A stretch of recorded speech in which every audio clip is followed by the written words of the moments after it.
What's up, party people? I realized that the Pacific broadcast is running a bunch of different videos, like pre-produced videos. So I haven't seen a bunch of these before. So I think it's a good idea to have a look at them. I mean, there's one with Gen G here, then there's one with PRX, there's one with DRX. Like, these are really well put together videos by the look of things.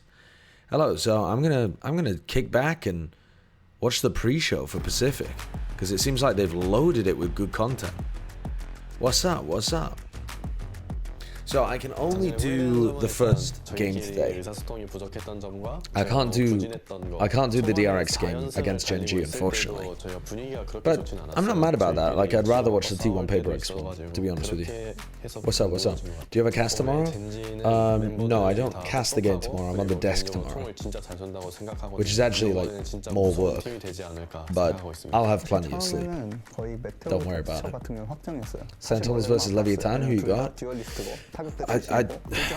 Man, I don't think it's possible to call it. Those three teams are so close. I think... I don't know. I think Lev maybe have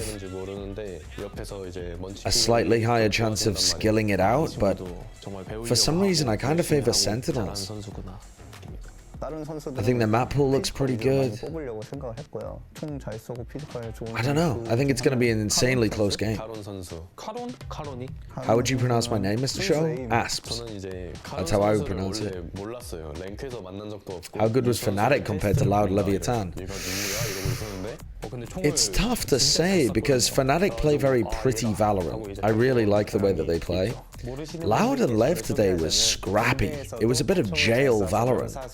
But also, just because something looks pretty doesn't mean that it's actually better. And at the end of the day, Fnatic would still have to really heavily adjust to what Loud were doing. I think that's a lot of stress. Loud have also been able to beat Fnatic more than pretty much any team out there. So, yeah. Hard to tell is the answer to that question. Similar tier, but I think Fnatic looked a bit cleaner.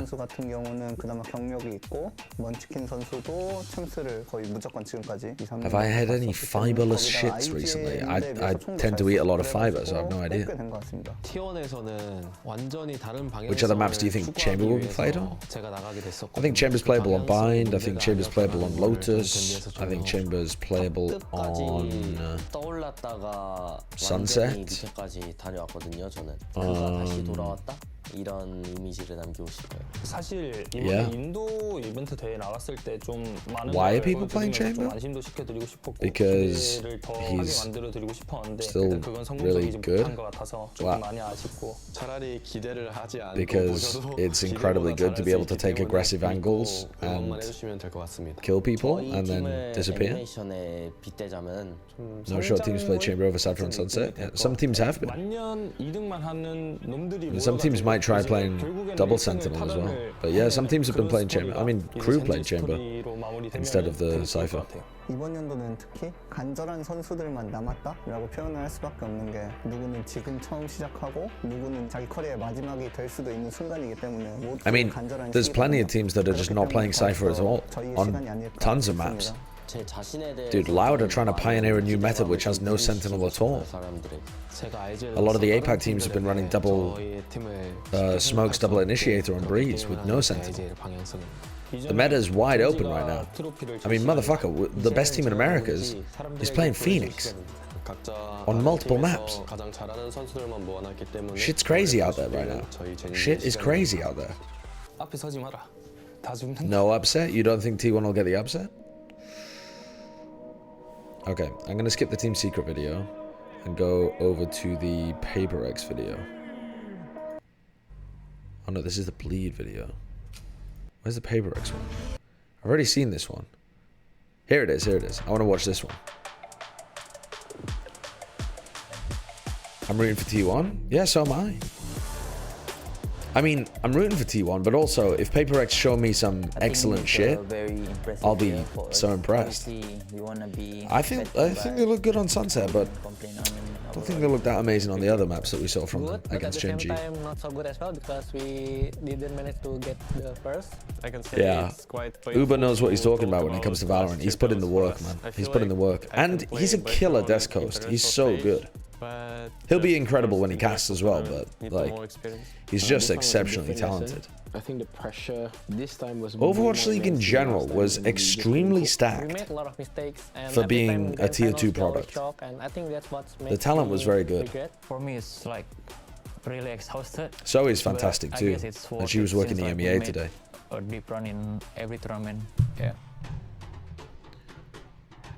Yeah, Of course, Baby we're okay. Bay was I mean, a lot I of think, fun. Most of us just trying to relax, and from what I see, I don't think the boys know how to relax. They just continue playing Valorant, you know. Nah, I think we've been like we're just chilling, you know, because I think we just treat off season as like tournament, but it's like we chill at the same time, so it's like holiday and tournament at the same time. It would be hard, I think, to try to maintain the performance or try to increase the performance because sometimes when you think it too hard, then you're gonna mess it up, you know. We shouldn't put so much Who's casting for Americas I mean, tomorrow? obviously, It we is, having a new player and we gotta like I adapt think, to Monyet and Doug and It's Baby only a Bay. simple answer. PRX I won think. last year and they won me, so yeah, I just joined them. It's really clicked with us, and like the jokes and everything is really click. Even like, They the want me, player style so also, I like, joined. really I similar, mean, like, yeah, of aggressive. course. If PaperX asks any player in APAC to join them, they should say yes. What stream am I watching? This is the official stream for Pacific, but I've like wound it back a little bit because I wanted to watch these videos beforehand. Enjoy the play. It's a bit like when Ilya joined, you know, same thing, like super self-motivated. Like I'm super far behind right now, deliberately. Like I'm not watching live. I'm like fucking 15 minutes behind live because I wanted to watch these videos properly.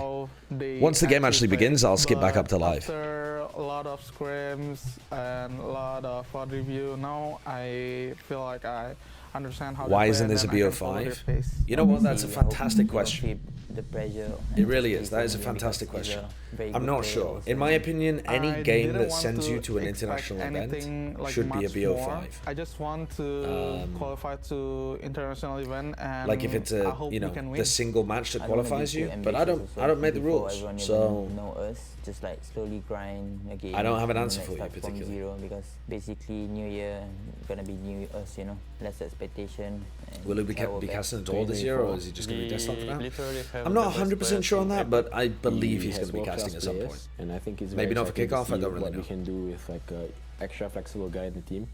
We play like how we want. The playstyle will be almost the same. Try to like What's the reward for winning the grand final? Better. I Whoever think is, it's just better running seeding. It's 2:33 a.m. and We get close to number IDKYIM one, here. right? So Hey, no, the witch. Thank you for 2024, turning up, though. hopefully we Thank get you for the turning up. It's going to be a trophy. great game. That's why you're here. It's going to be a great game. But yeah, I think there are a number of problems with this format, and I gave them this feedback before the season even began. I didn't know the exact format for kickoff, but we had a general feedback meeting where I was giving them feedback on their tournament format. And one of the big things that I said to them was, if you have a format like this where you're qualifying two teams, you should not be playing the grand final at all. There shouldn't be a match that even exists, because you just get situations like you did last year in LCQ, where in EMEA LCQ, where the teams have no interest in trying. They play troll comps. It devalues the competition, and you don't need a winner anyway. You don't need to win kickoff. You just need to qualify two teams there. But they've decided to go in a different direction, presumably because seeding is really useful, and probably some other arguments that I'm unaware of as well. It's champs points? Yeah, but they don't need to structure it like that. They've invented champs points to make it mean something. They didn't need to even have the match. They could have just given the teams to qualify. Okay, is there another feature video after this? Yeah, there is. Is every team in Madrid going to groups? Yeah, I think so, yeah. I'm not 100% sure about that, but I think every single team plays in a Swiss system. Which is pretty weird. It's a weird number of teams to do Swiss with. It's very strange. 저희가 그 로스터로 발로란트 초창기 때부터 If T1 wins 100 이 gifted 자리에 계속 저희가 그 멤버들 for free? 저도 만약에 For 팬이었다면 free? 만약에 굉장히 아쉬웠을 상황이었을 것 같거든요. That's a bad bet. You shouldn't gamble like that. 저희도 처음에는 걱정을 많이 했었었는데 콜업되고 올라온 친구들이 너무 잘해주고 있어가지고 믿고 한번 응원해 주시면 너무 감사할 것 같습니다. 이제 지난 시즌에는 모든 경기를 출전하지 못하고 You have to shave your mustache if T1 lose? No, I'm not putting my fucking tash on the line. I think there's a decent chance at an upset. I don't think T1 are necessarily favourites. I wouldn't put money on them to win. I mean, unless the odds were outrageous and I was allowed to gamble, which I'm not. 큰거 같다. 플래시백 선수. 퍼시픽 리그 05년생. Do you know how many rounds the Swiss will be? No. 제가 또총좀 기깔나게 쏘거든요. 퍼시픽에서 한 번도 보지 못했던 선수가 저는 플래시백 선수라고 생각을 하거든요. 저만 보기엔 좀 아까운 그런 포텐셜들이 진짜 있는 거예요. 내가 얘 A waste. If my aim was as good as his, I think we would have won champions by now. Okay. 기존 DRX보다 훨씬 좀 공격적이고 High praise for flashback. He seemed really talented. He did, yeah. 경험도 좀 있다 보니까. But I'm pretty sure they said the same thing about Foxy 9 when he joined. 든든한 받침목이 되지 않을까라는 생각이 좀. Yeah, the grand final winner does get 3 circuit points, but I'm just pissed that they even designed the thing like that. 되게 잘해가지고 강력한 막내 라인 2명이 들어오기도 했고 받아야죠. 그 느낌을. 저랑 이제 플래시백이 이번에 합류하면서 연습을 많이 하고 있는데 그 연습을 하는 과정에서 형들은 솔직히 많이 힘들어갈 것 같고 하지만 이 연습을 해서 플래시백과 저가 이 산에 넘는다면은 정과도 Is Forsaken's brother exceeding expectations? Yeah, I would say so. 이제는 재성이도 막내 포지션 벗어나기 He didn't really have any tier 1 Valorant experience, so I didn't know what to think about him. There's been plenty of people that moved over from CS and weren't that great, and he's just been frying immediately. His aim is fabulous. His operating skill is absolutely elite. Instantly. 되게 화려했잖아요, 이 팀이. 103년생이라는 기록도 세웠었고 자신감 차 있다가 막상 국제대회 나갔더니 5, 6등. 아, 1등만 I'm sorry, Ajay. I'm sorry. 중위권이냐. We just don't stop. 게임을 하게 되는 We just don't stop. 이제 22년도 챔스 3등 했었죠, 저희가. This is such a cool story, man. 3등밖에 못했다. Like getting to hear the way that the DRX players think about their own curse of being stuck at 5th, 6th.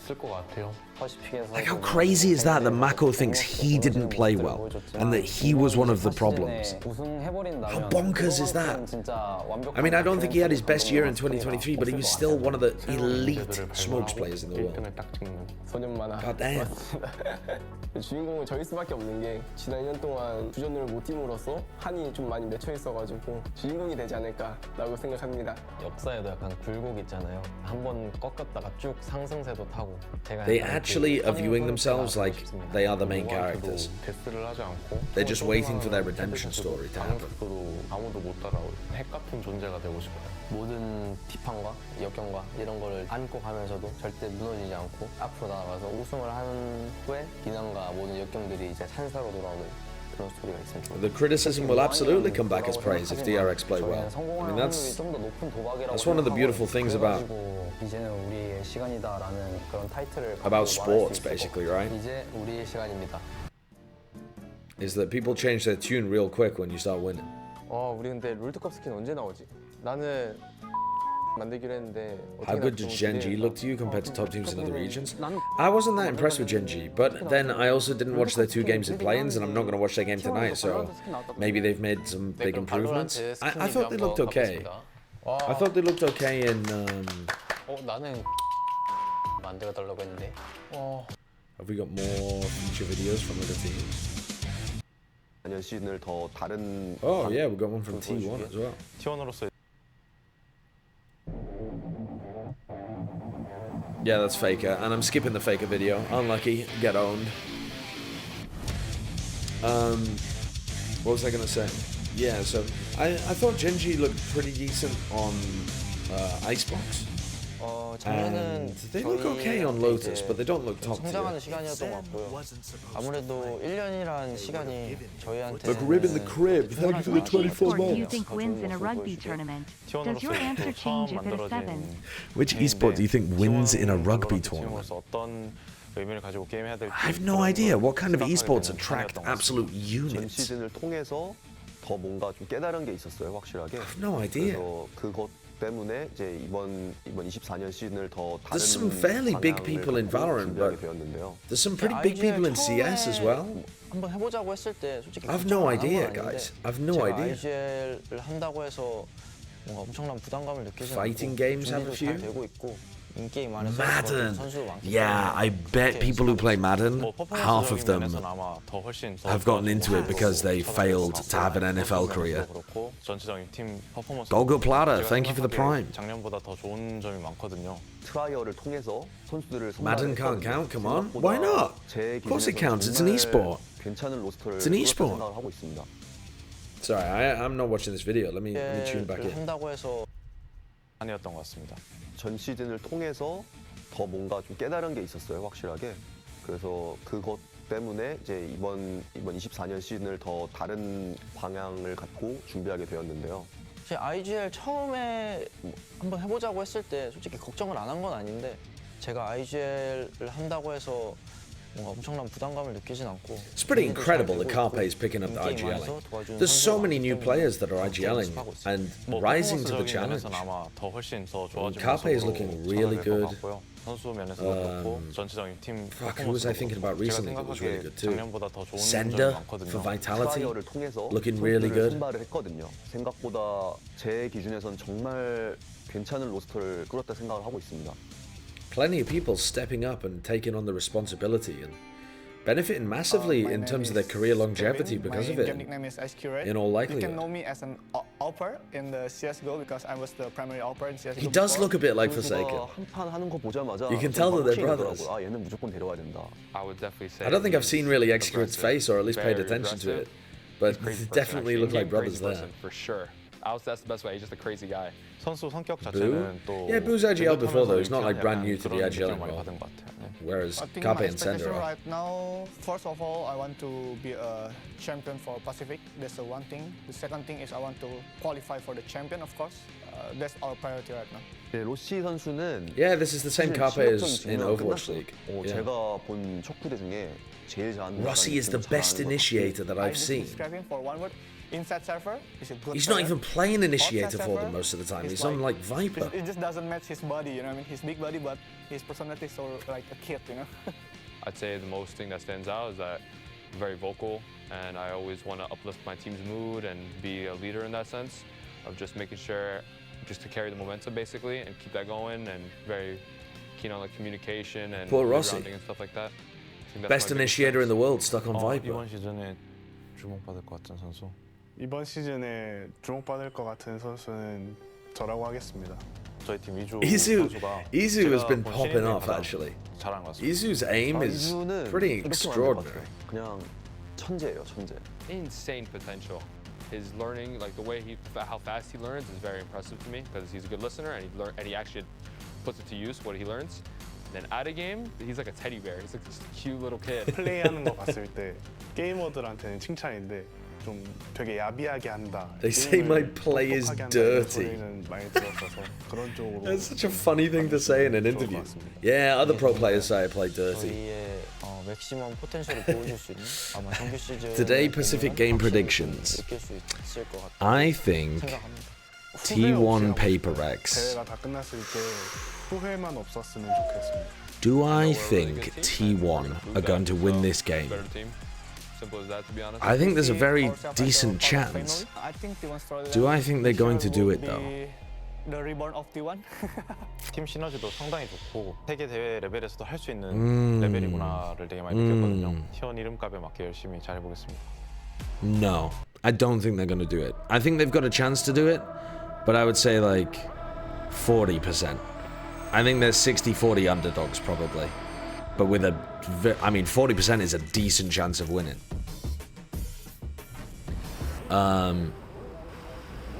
Okay, let's skip this forward a little bit. All right, so they're in the middle of the pre-show.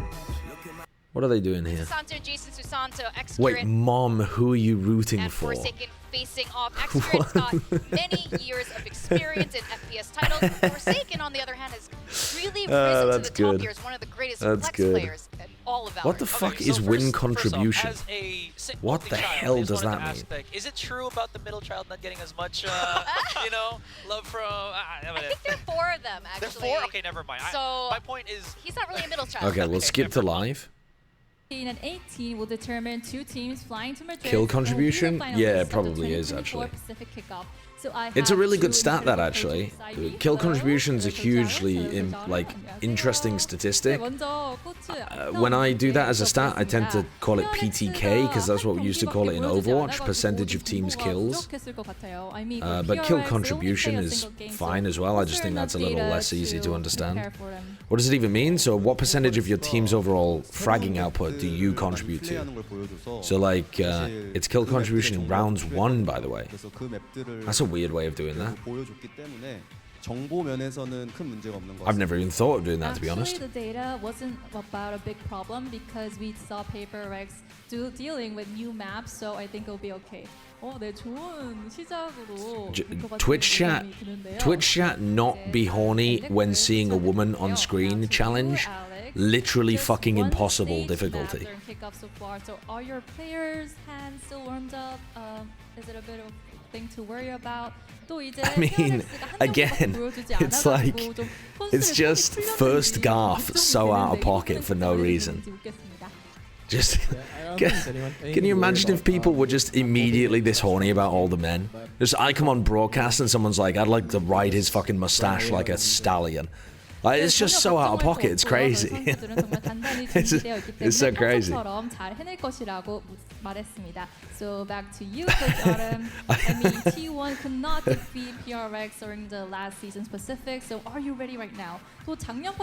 I mean, maybe people think that, but they don't say it as often. Plus, to be honest, I don't mind. Men don't tend to get objectified as much, so to be honest, I think this doesn't apply to everybody, of course, but dude, when Valin heard that someone in the crowd had that sign that said "Valin my goat, Valin in my throat," Valin was like, "Yo, that's sick." It makes such a difference if you've spent your life being objectified or not. Like, it just primes you to receive it in such a negative way, man. This is fuck. T1 and PRX are the 2 teams I want to go to Masters from Pacific. Yeah, it's rough. It's possible that these are the 2 best teams. I don't know 100%. Not claiming that even. But it's possible, right? Kane447, thank you for the 6 months. When can we expect the next episode of the Pokemon Soul Link? I mean, to be honest, it might not even be at any point during the season. I think I'm just going to be overloaded the entire season. T1 was 3-27 against PRX and EDG in scrims last year. Yeah, Carpe told me. Carpe turned up to Americas last year before Champions. I think it was during LCQ. Carpe was in LA, and I spoke to him and I was like, "Hey, how's it going? How you doing?" And he looked at me and he just went, "Sideshow, EDG are crazy. They're beating the shit out of everybody." And I was like, I didn't even ask, bro. I didn't even ask. And then actually EDG played pretty well, but didn't. I mean, you know, they didn't go nuts. We have 3 brothers, and the youngest is the most talented, and the second one is Xspirit himself, Kevin. Okay, good luck for you. I think. Yeah, they did well. They did well, right? But they didn't. They didn't actually blow everybody away, make a podium finish, that kind of stuff. So, do you agree? Is that why you were so high on them? I've been watching all the VODs. I think not entirely. I mean, I thought EDG looked really strong as well, but yeah, partially because all of the internal rumors were that they were slapping people in practice. Not just from Carpe, but from others as well. 잘할 것이라고 믿고요. 왜냐하면 좀 더 경험치가 있기 때문에 당연히 실력도 좀 더 좋지 않을까라는 답변으로 마무리를 해봤습니다. So thank you both. Am I going to co-stream any Chinese games? They're at a really bad time zone for me right now. I would love to, but they're at a very bad time zone currently. So we met the coaches for the interview, and I'll go back to the desk and we'll join the show. Bye.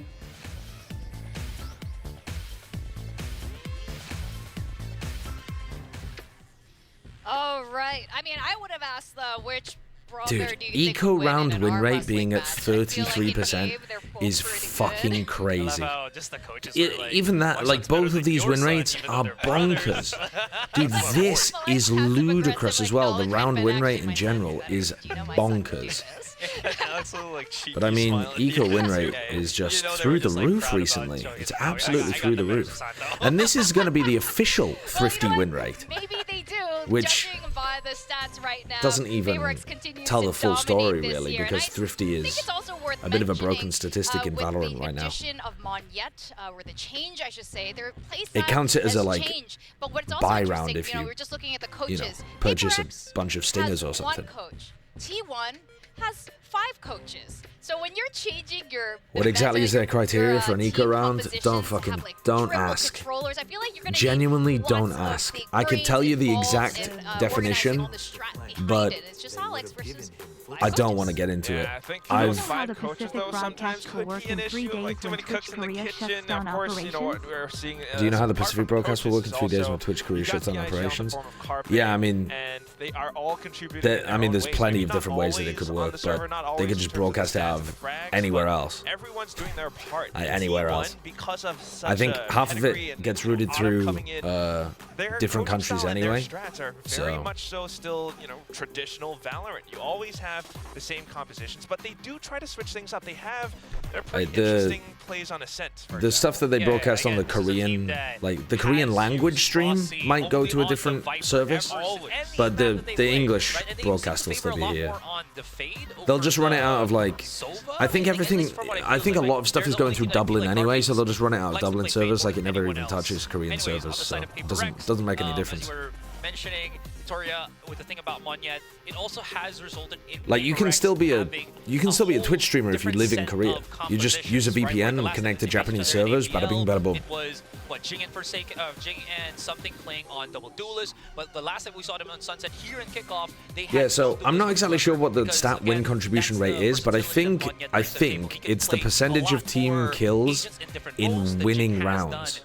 When he was with PRX. So, like, for example, you know, you take all of the rounds that they won, how many kills did they get overall? And so let's say they got 100 kills in winning rounds and you got 23 of them. That would be, you would have 23% win contribution, I think. I'm not really sure what value that stat has, because percentage of teams' kills in general is really useful, but I don't really understand why you would limit it to only the winning rounds. I guess maybe that's a better version of the stat. I would have to see how it differed. PRX obviously continues to be dominant. It's really hard not to pick PRX. Or is it? That's right. I mean, sometimes I just want to see the world burn, but... Why did you choose T1? Okay, I think I've been turned into a believer. That one game X-Grid showcased the chamber, it was amazing, but then when I started, you know, deep diving into T1, they have a lot of pieces that can really bring, I feel like, PRX to their knees in this series. I'll probably talk about that a little bit more later, but one of the things that I really like about them is just how absolutely based from Chobra and Azurai.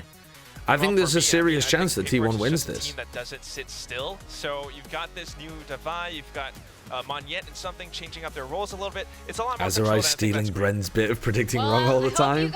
I think this is worth a punt. I think this is the kind of upset that you have to take a punt on every now and then. T1 looked good. I think they were in a kind of weak group when you look back at who was playing there. Bleed look atrocious. GE were pretty lackluster, and then Zeta actually ended up being the bottom team of play-ins, which I didn't think they looked like that, but fuck, I mean, the results ended up that way. So, I don't know. But T1 do look really good. They look really good. We'll see what happens when they have an opponent that shoots back as hard as Paper X does. 이전 T1에 비해서 강점이라고 하면은 좀 더 확실한 체계적인 게임을 할 수 있게 됐고 그리고 I agree with that. They do play a more solid systematic style now. Grenji, thank you for the 24 months. 작년에 비해서. What's 제가 this? 정말 예전 인터뷰에서도 말한 적이 있는데 제가 본 신인 중에 진짜 이주 선수가 가장 Cow jam. Nope, shan't be adding that. That looks terrible. 교전하는 센스나 That looks terrible. 순간 판단력, 머리 쓰는 게 되게 똑똑하고요. Can't say more. See you soon. Wait, what is Achilles said? Paper X are cooking. You heard it here first. Oh, Jesus Christ. Jesus Christ. What the hell are the maps? What the hell are the comps? We're getting like the fucking ball-tickling tease from the caster. Hello everyone, I'm something from PRX. About our changes, we just must do that because You reached Partner Plus? Wait, did we really? Service, so we must get one more player and to Yo, that's fucking crazy. Thank you, chat. Thank you. Wormhat, thank you for the prime. Works again because now we can play even without. Did we hit it? Valorant. Yeah. Where is this little fucking This is thing? our first day in playoffs. I hope you're gonna win today. Yes, pop the fuck off. Chat, you dominated. Chat, you fucking dominated, you little legends. Now I just have to do it another 2 months in a row, and then Twitch will stop stealing half of my money. And I always lost. Let's fucking go. You need to do it 3 months in a fucking row in order to get the 70-30 split. Which, by the way, plenty of people just have by default because they used to offer it as part of their contract if you had, like, a decently large stream. And now they make you hit it 3 months in a bloody row. Do you get Perma Twitch Plus once you hit 3 months? You get it for 12 months. So you get a year of 70-30 split instead of 50-50, which, I mean, you know, that is massively more money. It just makes streaming so much more viable. 70 and 30 to who?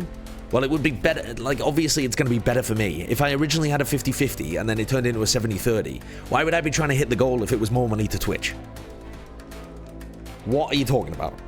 Engage the brain, please. It's late at night. I can't afford to do this the entire time where I tell you.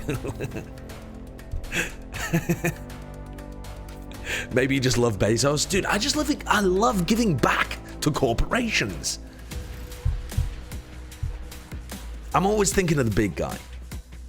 Big guy upstairs, Jeff Bezos. And now, your reigning VCT Pacific champions on the hunt for another title. Welcome to the stage, Paper X!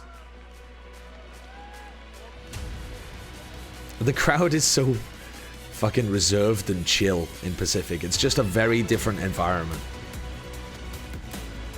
To be honest though, when we were at the like OGN studios for Valorant and for Overwatch, those crowds were getting like chanting, getting involved, cheering, coordinated. Yeah, maybe it's just a different group of people. You can hear some people in the crowd mics though as well. You can definitely hear some people. So if they were going nuts, I think you could hear them. I'm not sure though. I mean, the crowd is also very segmented. They're in the four corners, right? So it's...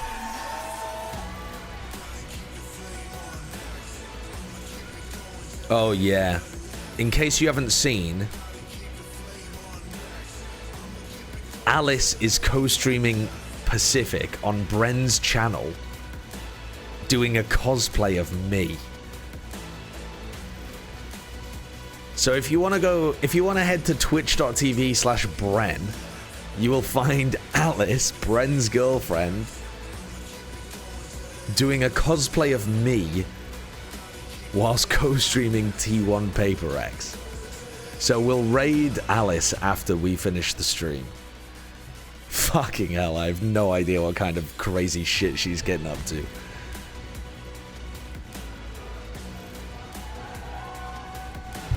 Yeah, I think you're probably on the money there, Retro, yeah. You can hear, yeah, people kind of fading into the distance. To be honest, crowd mics in general are going to be really difficult to get working when the crowd is like scattered in four corners. Map picks Really curious how this is going to go. We've seen both of these teams not really She's like having to play PC Icebox, trouble. So I can imagine at least one of these guys. She'll get it figured out, be batting I out. believe. I mean, if I were like T1, I would want to try to bring out Breeze because PaperX's Breeze against Gen G didn't look too great. Or maybe, you know, come up with something that they are strong on, something like a Sunset All right, or what's a going on here, Lotus.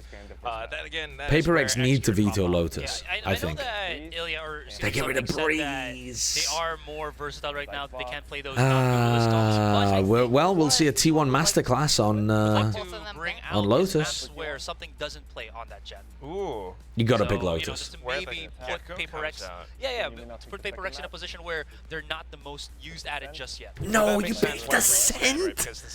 You're picking Ascent instead of your god tier Lotus.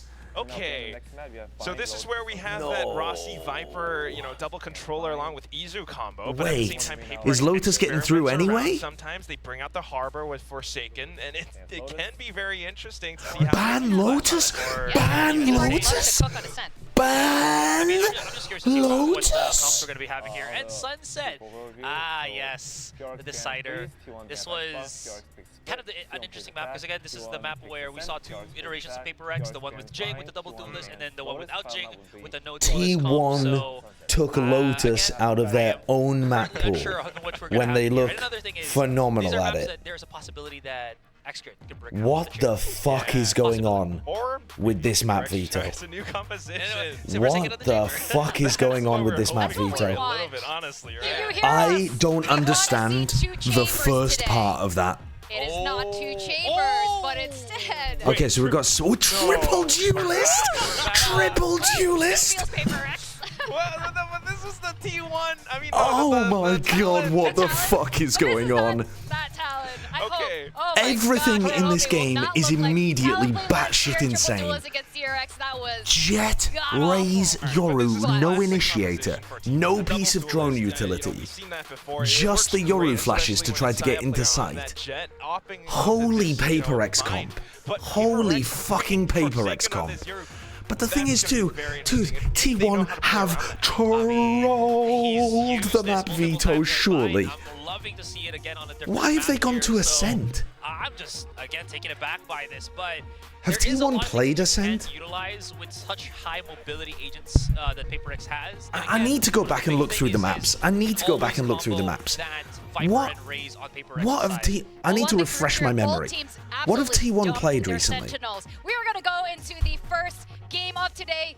So we're going to go over to the they've played Breeze, Lotus, Ascent, Lotus, Sunset. On Ascent, they lost to Zeta Division whilst playing the Omen Viper comp. Yeah! Oh, God. What the hell are you guys doing? Are they going to run that again? Pretty much verbatim was. What on earth are they doing picking Ascent instead of Lotus? Triple duelist for PaperX. This is not something that we have seen in a very long time on any map, but Split especially. Not since Talon back last season, and I tell you what, that didn't go so well. I'm so confused. I don't understand what they're cooking. I don't understand what they're cooking, chat. I mean, we're just gonna have to see. We're just gonna have to see. Aren't PaperX shite on Ascent? No, I don't think they're shite. In fact, last time they've played bizarre compositions on that map. I don't think it's an amazing map for them, but dude, even if, okay, let's ignore completely the pick of Ascent. At the end of the map veto, they had the choice between Lotus or Sunset.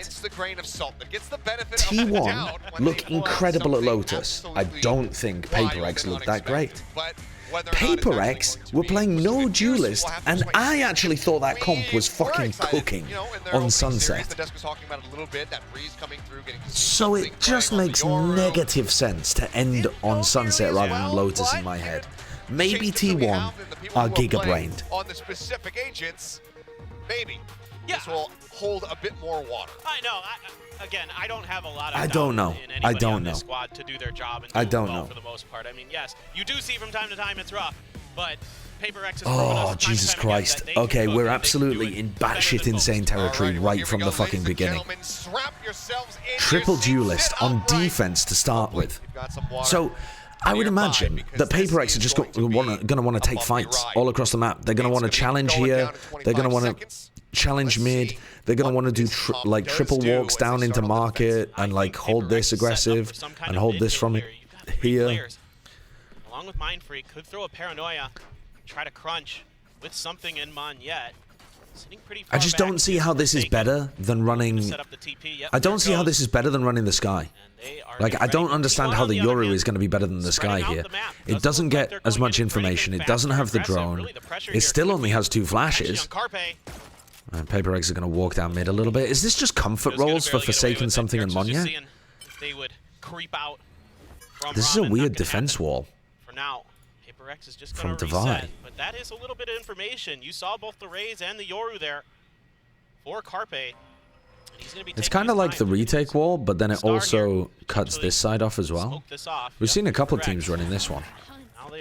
No, only one team, I think, actually. This year.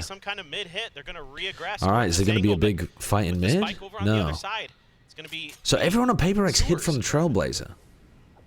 Now they're going to group up over towards A. PRX are going to look for some information in the mid round. As soon as the smoke drops, they're facing from multiple different positions. So they don't push through the smoke, they wait for the smoke to drop. I like that. They're re-clearing fully, but now they're heading in the opposite direction. So they're getting good information here that it's not B. They know it's A. But what are they going to do? Quad fucking flank? What's cracking here? Oh, dude, Divide picks off E2 at the very beginning. Are they going to quad flank? No. Don't be stupid. Only triple flank. Of course, we will only triple flank. I mean, the triple push out into screens, taking really forward positions here. Trying to intercept Divide. This is accidentally an incredible play from T1. They've taken screens control and they can react into Heaven. No, T1, just take Heaven control. For the duel there against Carpe, who does manage to get the better of him with the classic. The Forsaken quickly picks up a second kill. Oh, that's big from Execute. What is Monya doing? Hello, Monya. Earth to Monya. Rossi booming Mind Freak as well. That was terribly played in the 2v1 at the end there from PRX. Terribly played. He must have thought that Rossi was in Heaven. They must have thought it's planted for Heaven, he's got to be up Heaven, and when instead he was backside. I mean, there's no other reason why you would be running with your knife out into sight instead of grouping up in the 2v1. They just must have thought that Rossi wasn't here. So potential tricky retake that T1 is able to scrape by with some fancy footwork and shooting from Rossi. It's going to get him over the line, and now you're able to get a few extra guns, and yep, Saya player with the Marshal. There goes Forsaken at the start of the round, trying to make something happen. Execute picks up 2. Mind Freak should follow. One kill traded back, but weapon not able to be safely recovered, so Mind Freak just has to leave it on the ground. Buy the Sentinels bundle? Hashtag ad? Why? What are you talking about? Was somebody running the Sentinels skin in this game? Entire map is their playground. They can go over there, please. I really like the way that T1 is approaching this. Immediately, when they see the triple duelist come out, it's a pump of the brakes across both the pistol and this round. They're not. Did something just waste 400 creds? What? Buying light armor? I mean, if he's not planning to save for an operator, he's still going to be able to buy next round. What's the problem? Oh, that was actually just a paid message. They're being paid by Sentinels to go and just spam that in various different co-streamers' chats. I just saw the title. Is it really an upset if T1 win? Well, I suppose that's a good question. Would you consider it an upset if T1 won? I think the general consensus would be that it is, because PRX are expected to be the top team in Pacific, but I mean, with what we've seen so far, I think there's good reason to think that T1 can pull off the win. I think I would still consider T1 slight underdogs in this. Just under a 50-50, like a 60-40, something like that. But that's just because I think PRX can turn it on. But having looked at the triple duelists that they're running here, I'm very concerned. T1 are definitely going to play more sensible Valorant over the course of this series, but they trolled the map, Vito. Do you think T1's having a honeymoon period? I don't think so, no. I think they're legit. I think they've just made good upgrades over the course of this offseason and have found a team identity that works really well for them. I don't think they're gonna, like, fall off over time. Like, I don't think they're skilling it. I think they're just playing, like, really sensible macro Valorant. How's Carpe 2 bullets, 2 headshots with the Bulldog? Do you think Rossi was a good pickup? Yeah, I think he's probably added a lot of the, like, experience, intelligence, communication to the team. Where the fuck is this going? Look at this gate crash. It's going into B main at the start of the round. Another 3-man stack here. I don't really understand what Forsaken's throwing that one for, because I don't know what was he pressuring before he teleported? He TP'd over to B, there's 4 players B. But his teleport landed, like, here. Bit bizarre. Overstacked fights and try to claim victories that way. Sire player is going for the attack side up, I only just realized. That one is a bit bizarre, but I feel like attack side upping is actually really good against triple duelist, because the duelists are going to want to try and take fights. They're going to be peeking, they're going to be info peeking, or like jiggle peeking very often. Oh my god. Good shot from Sire. Aggressive peek. Right back up to 100. What do you think about triple duelist? I think it's very Paper X, very suboptimal, very I am forced to peek and take fights constantly on split and give T1 picks early in the round, as has happened in this round. But probably on the attack side, Paper X are going to do some crazy ass shit, just exploding into A and B, and T1 will probably struggle to hold it a lot.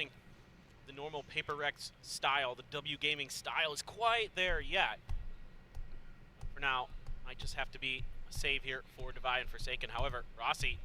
Yeah, attack side upping does seem very, very good. Some extra guns away from Paper X. Yeah, the thing is, I mean, a lot of the time when you're attack side upping, you're not going to run into a huge amount of utility anyway, portal away, because a lot of the time the defenders aren't going to have info about exactly where you're playing. Like, it's less obvious when you're attack side upping exactly where you're trying to get posted. But I think one of the reasons that it's particularly good against no initiator and no sentinel is because Paper X don't have info around the map. They're going to have to contact re-clear, flash re-clear areas, jiggle peek, fight, basically, A ramp, mid, like that kind of thing. And so, in theory, if Sire player is just patient, he should find people, I mean, a bit like in this round, peeking B main, peeking mid. And I think if he just posts up, it's going to be difficult for Paper X to figure out where he is and clear him. And yeah, already gonna have to see if they can get their heads on straight. Dude, but this is, how many times have we seen this in Chaos where chat. Paper X Why does it matter if I'm 15 seconds behind? If you're fucking red zone in 10 co-streamers at once, you've got brain rot. So far. But maybe you're TikTok pilled. Come off the backside of this one. How does it ruin your fucking immersion? You're not. Timeout calls here from Alex. You have no reference to even know whether or not I'm in sync. Amount of value.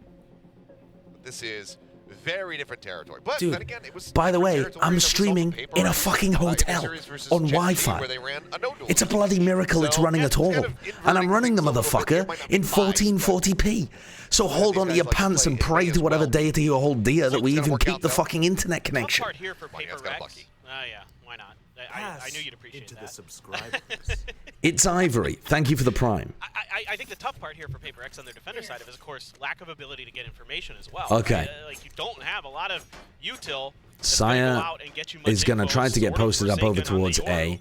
He's not looking for an aggressive angle. I think in general, Sire player does want to start posting up on more aggro angles.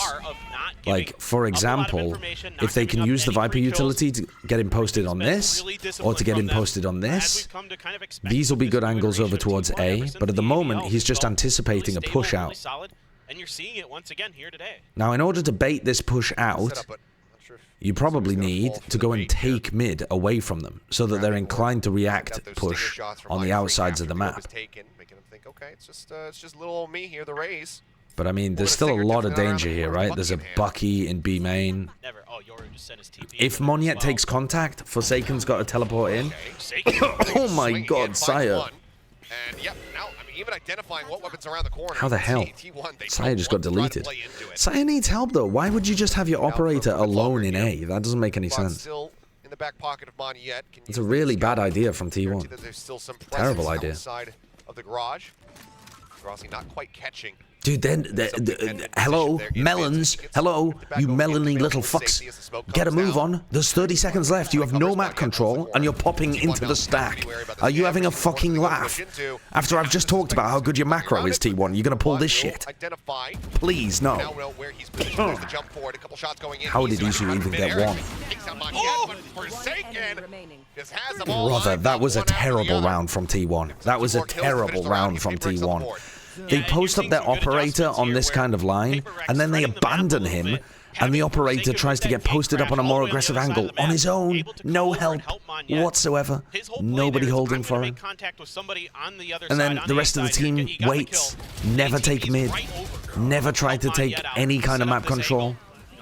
Just pop into a stack at the end of the round. Fuck me, T1, that was bad. Now he's got a dimensional drift for his troubles. One is all we need on defense? Yeah, I mean, Lord knows how many PRX are going to get on attack side. Lord knows. They didn't realize Isu was there. They didn't clear the close corner. I think Isu got flashed as well.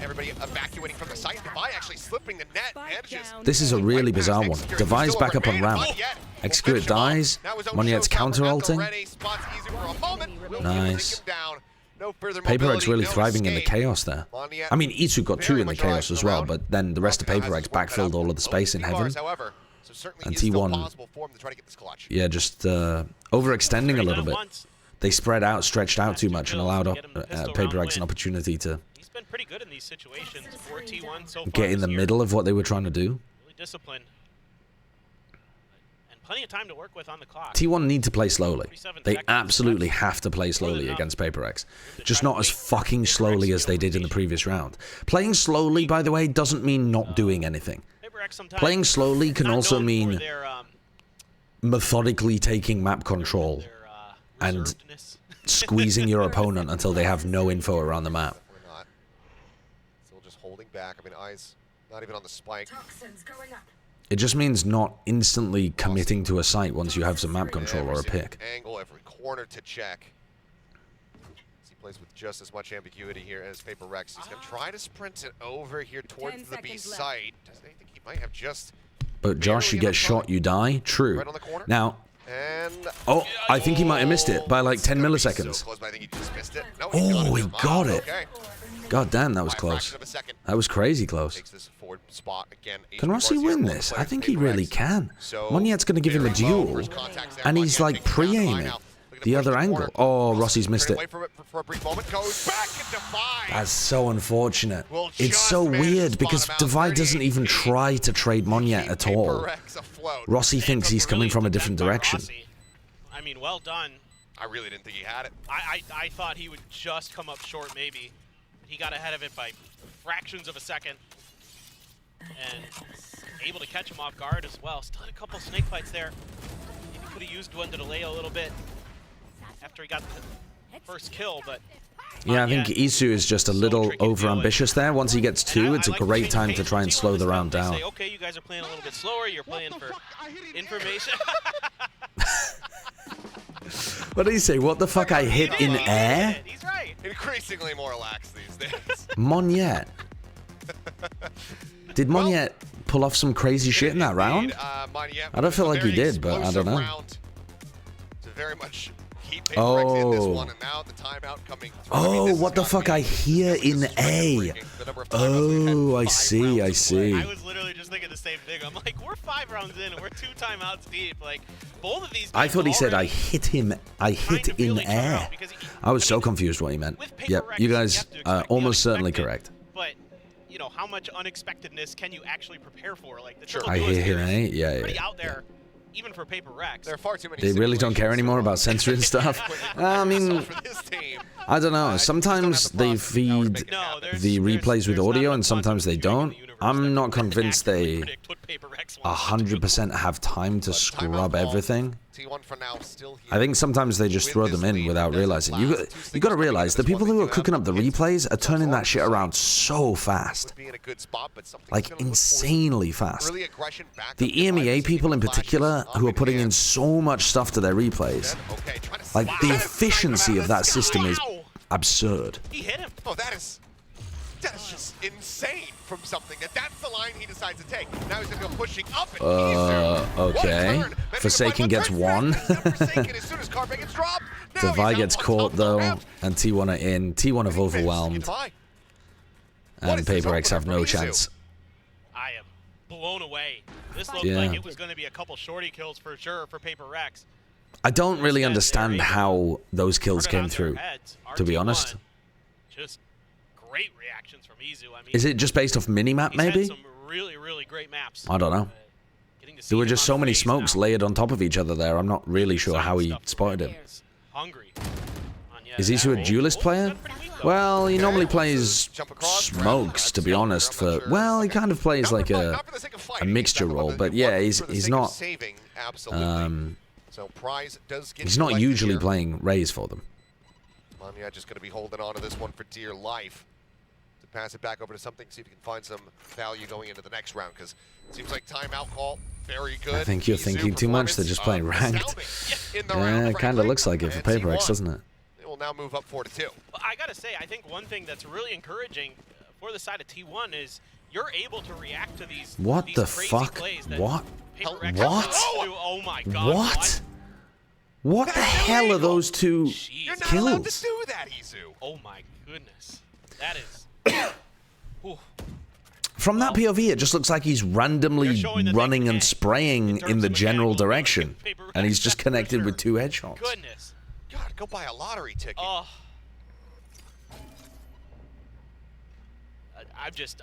jaw is on the ground. That is... Oh, did E2 play Duelist in Tier 2?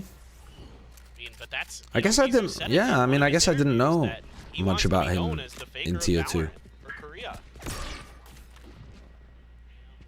I'm not finding anything, but I mean, Forsaken is still here, and he's just not really giving any credence to the fact that Sideplay could be around the corner, and Saya takes advantage.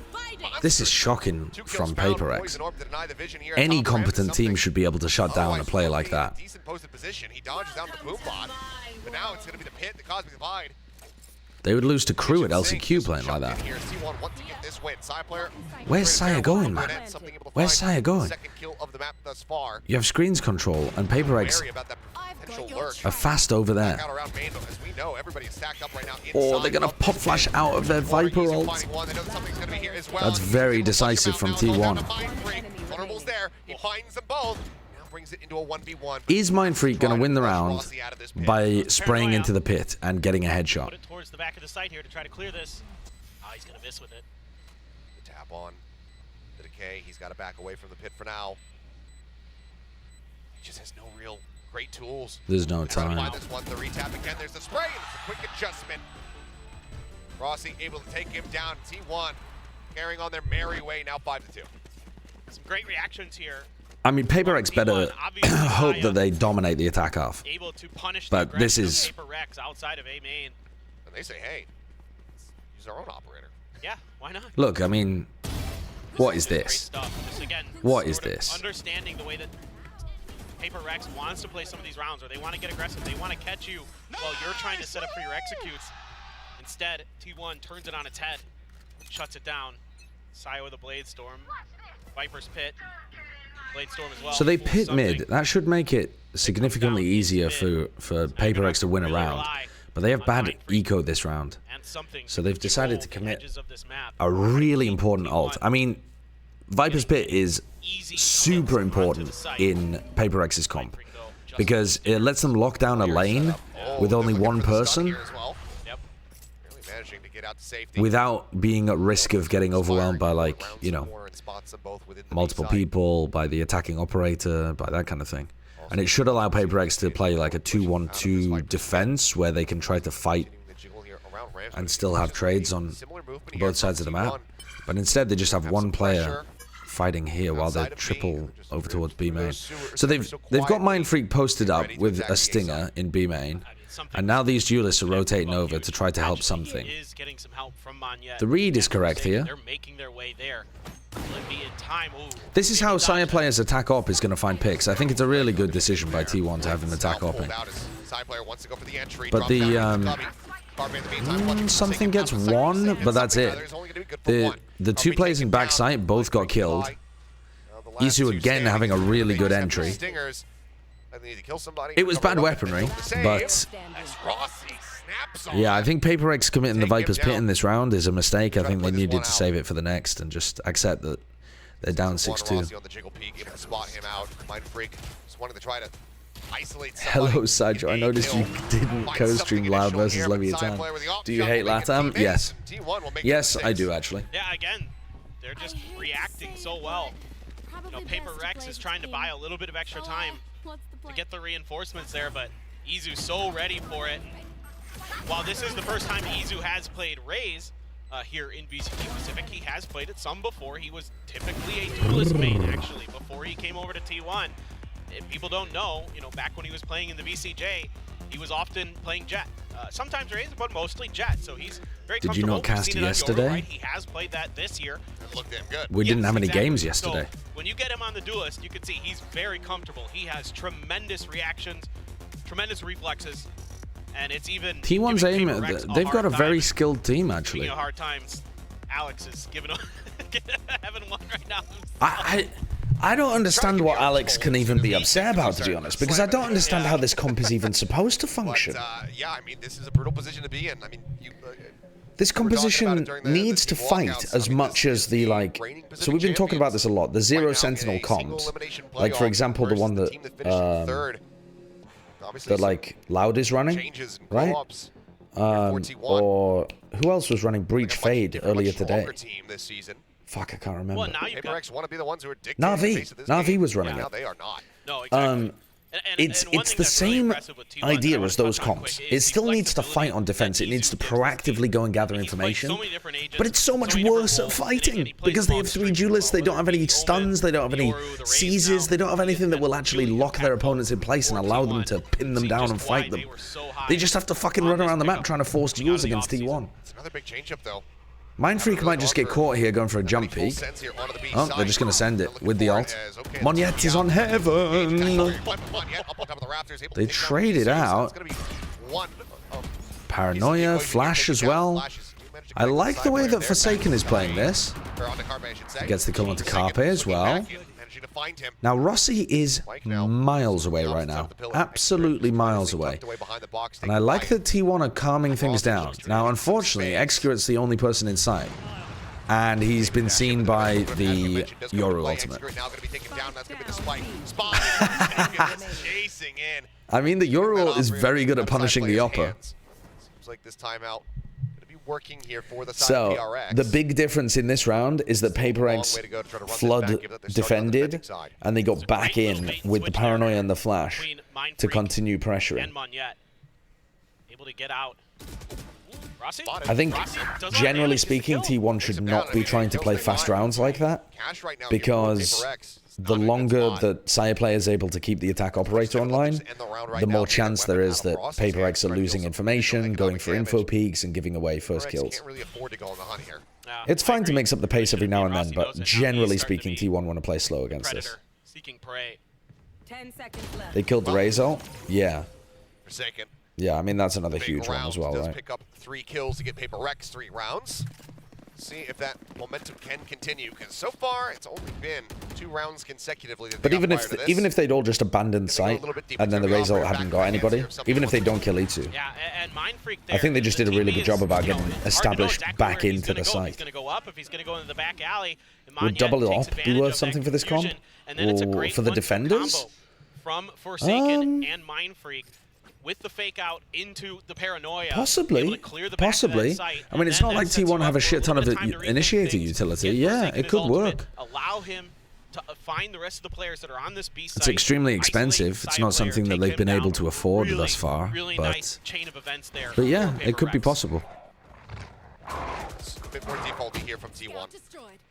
setup that we've been How are seeing. you streaming here and on Bren's channel? I'm extraordinarily talented. They're at 1, and now a gate crash. I'm going to do a magic trick later on where I go to bed and I continue streaming at the same time on Bren's channel. It's going to be fucking insane. I've actually solved sleep. I don't need it. Stationed up in mail. Yeah, letting loose the gate crash on his way over for sure.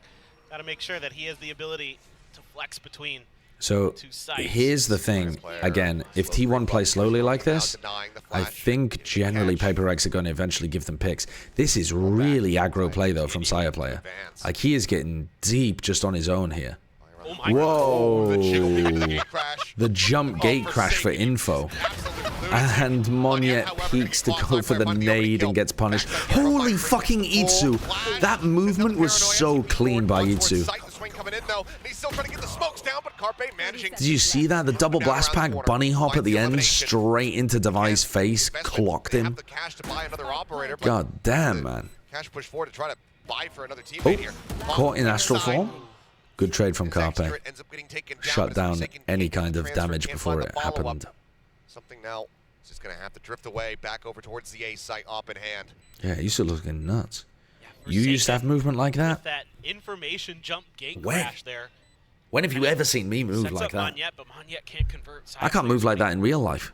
Great mental preparedness from T1 so far today for these really aggressive PRX style plays where they're jumping in and out of smokes where you maybe normally Something has been nothing this whole half. combos like that. We saw it a bit in the Yeah, he hasn't been in the right place to be able to challenge the op, which is just kind of, you know, luck to some degree.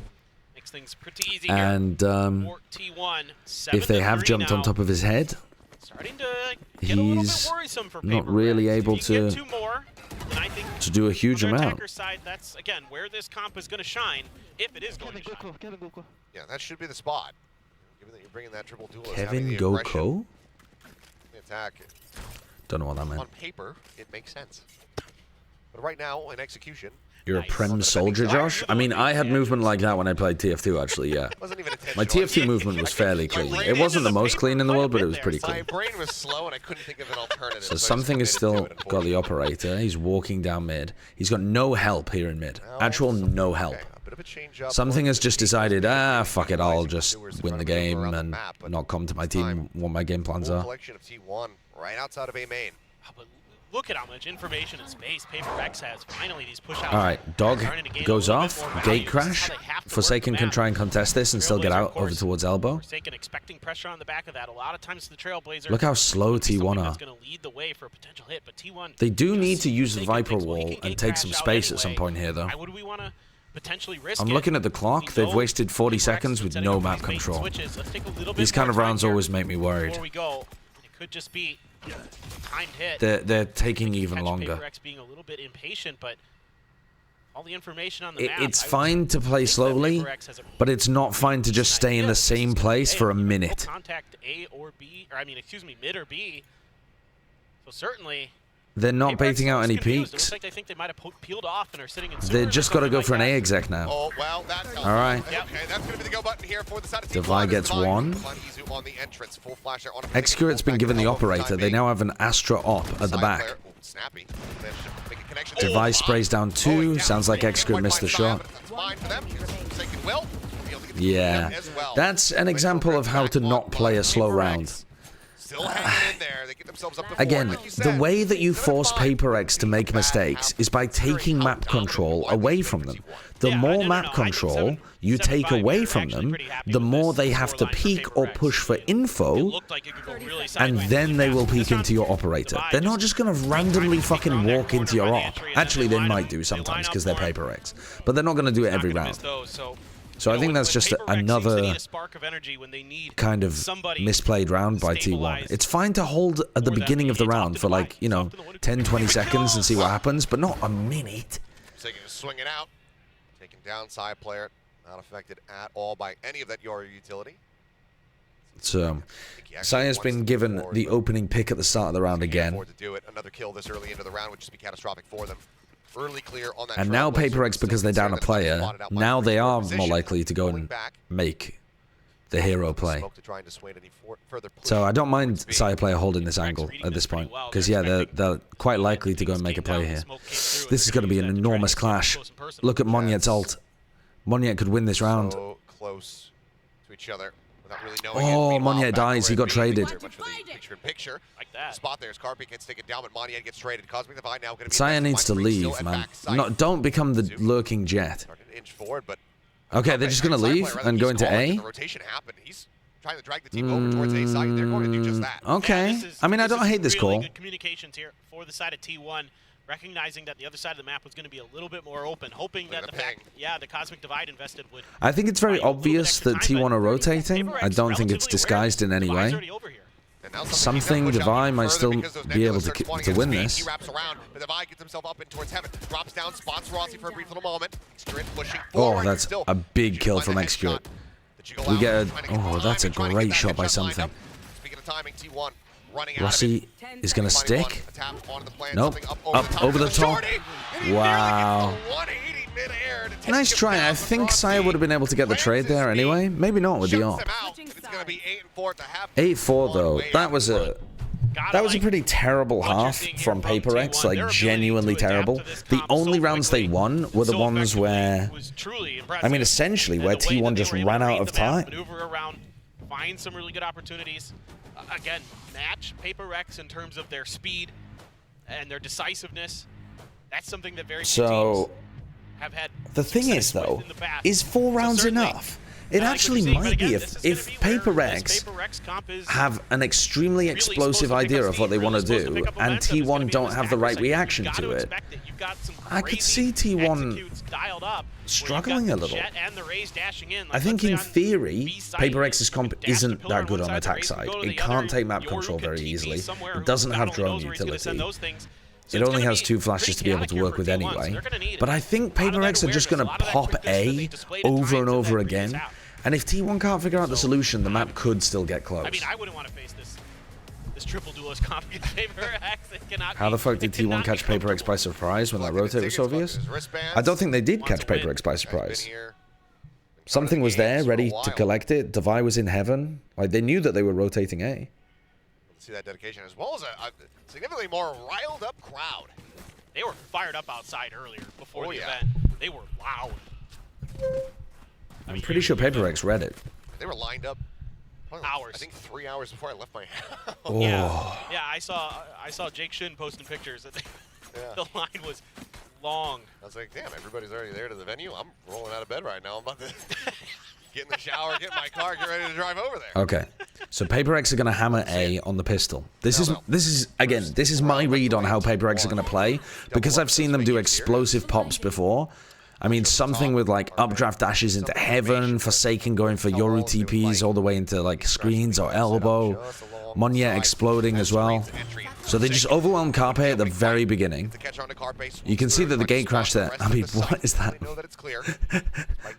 Paranoia from Mindfreak just connecting onto both the duelist, I think, there. So T1, I think, are going to find it pretty difficult to hold onto A. I think T1 should be trying to hold onto A heaven as much as... is that correct, actually? Maybe they should be hard anchoring sight. Honestly, I think if Carpe hard anchors sight as a Sky, I think he might just farm.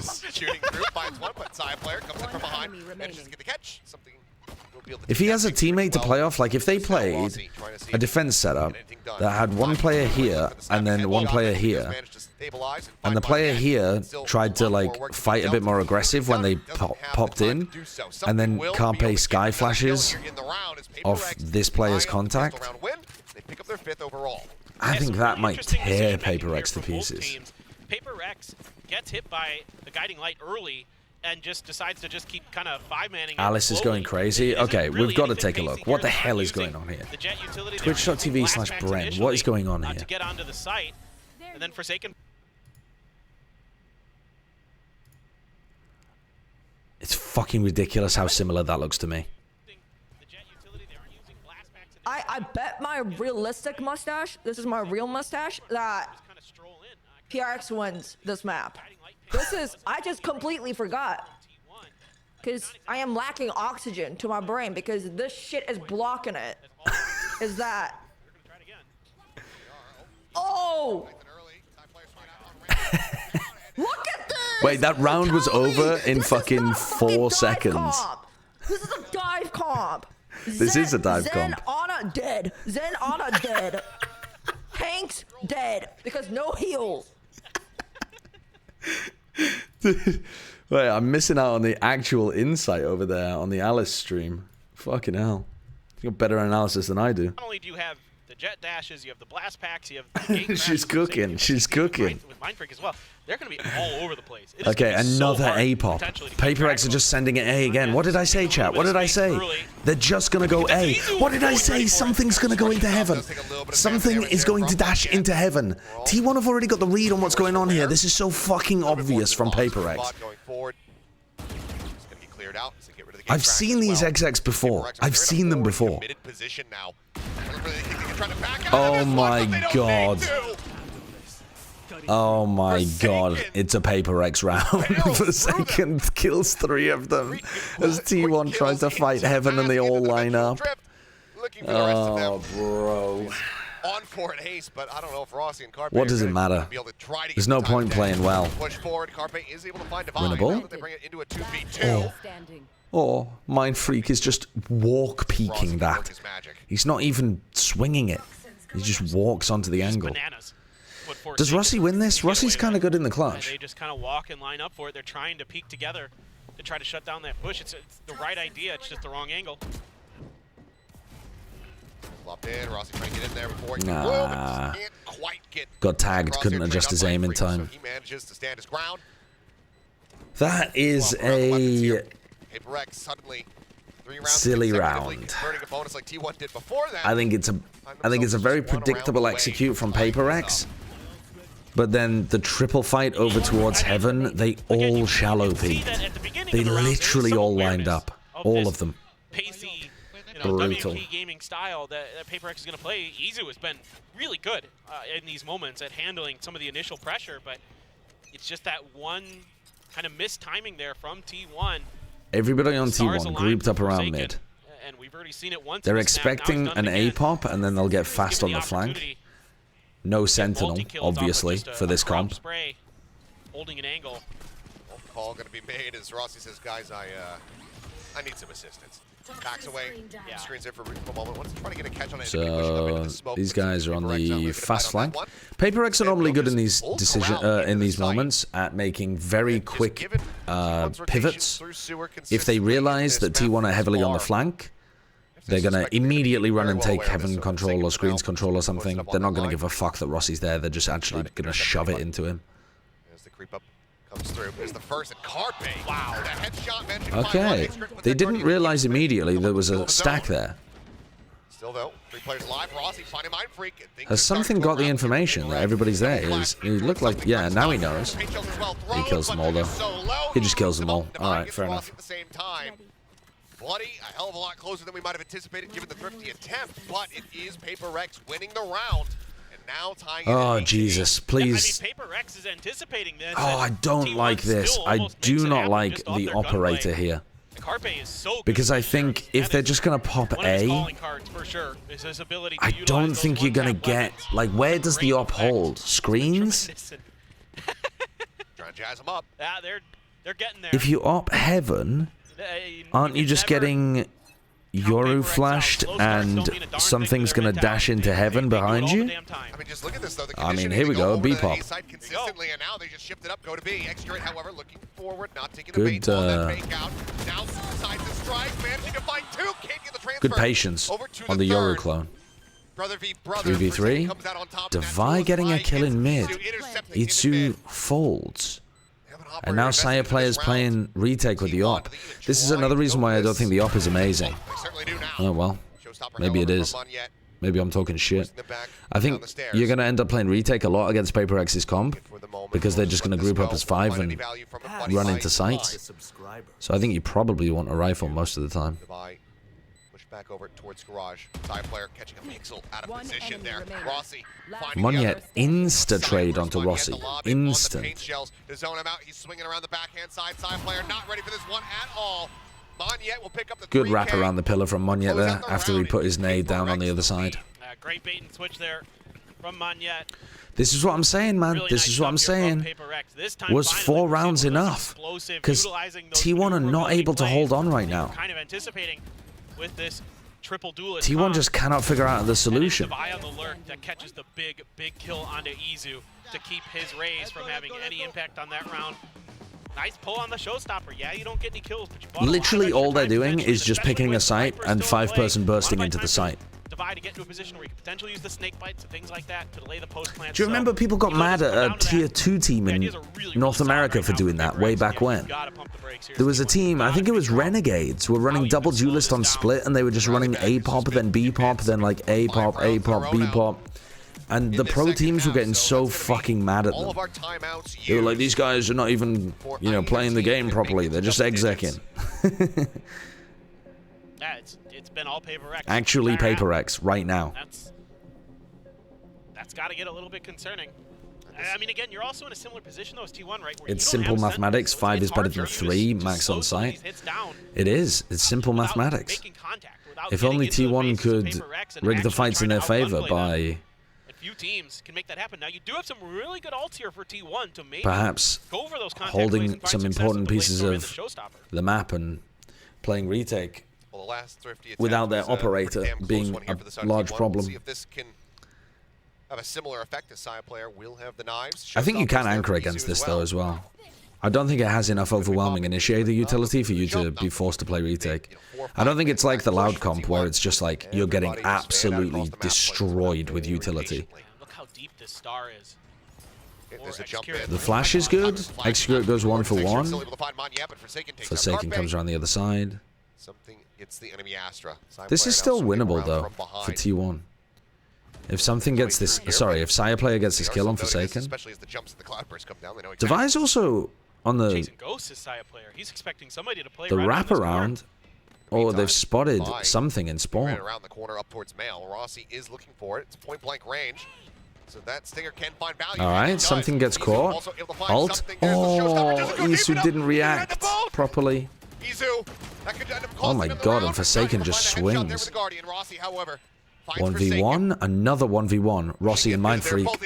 And he tries the same thing again. Rossi tries to wide swing through the smoke, and Mindfreak still gets the kill. Mindfreak's bossing the 1v1s against Rossi right now. But that was an eco round for T1. I mean, just unreal timing from Forsaken on that gate crash to get out of the way of this showstopper. He knew it was coming, and he set that up as a bait. I mean, he's just so brilliant on Yoru. He's just absolutely one of the best in the world. Come on, Bliad. Oh boy. Wow. Has something perhaps been a bad influence on the team? Especially when you have a brother on the opposite side of the stage. That's true. That's true. You gotta taunt the older brother, no doubt about it. I mean, we've seen the success of the brothers over in goes the Forsaken. well. True.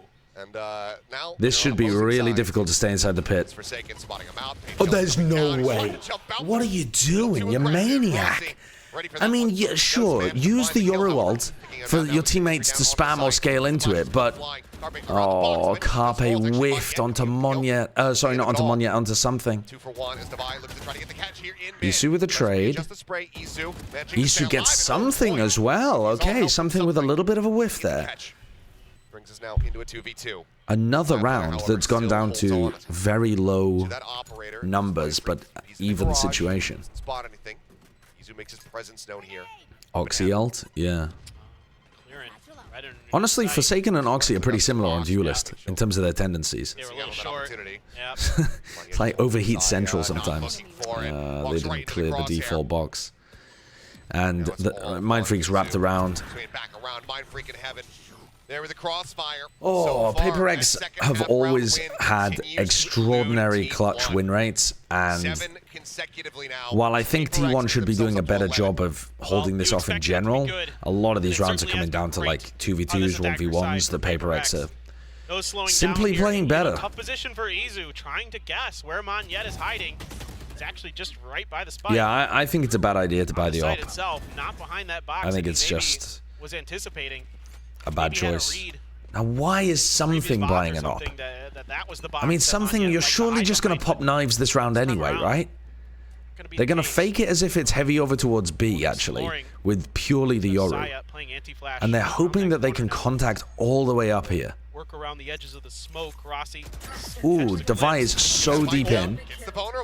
allows for him to come out on The top. pull is nice as well, actually. Oh, the flash is shit, and Forsaken still kills Rossi.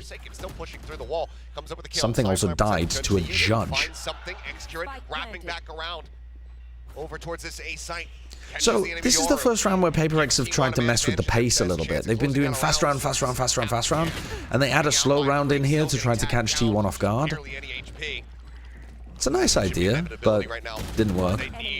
From Moniat to try to hold the line. The swing in, he's spotted, rotates objects in behind and cannot find Carpe. T1 will break the winning streak.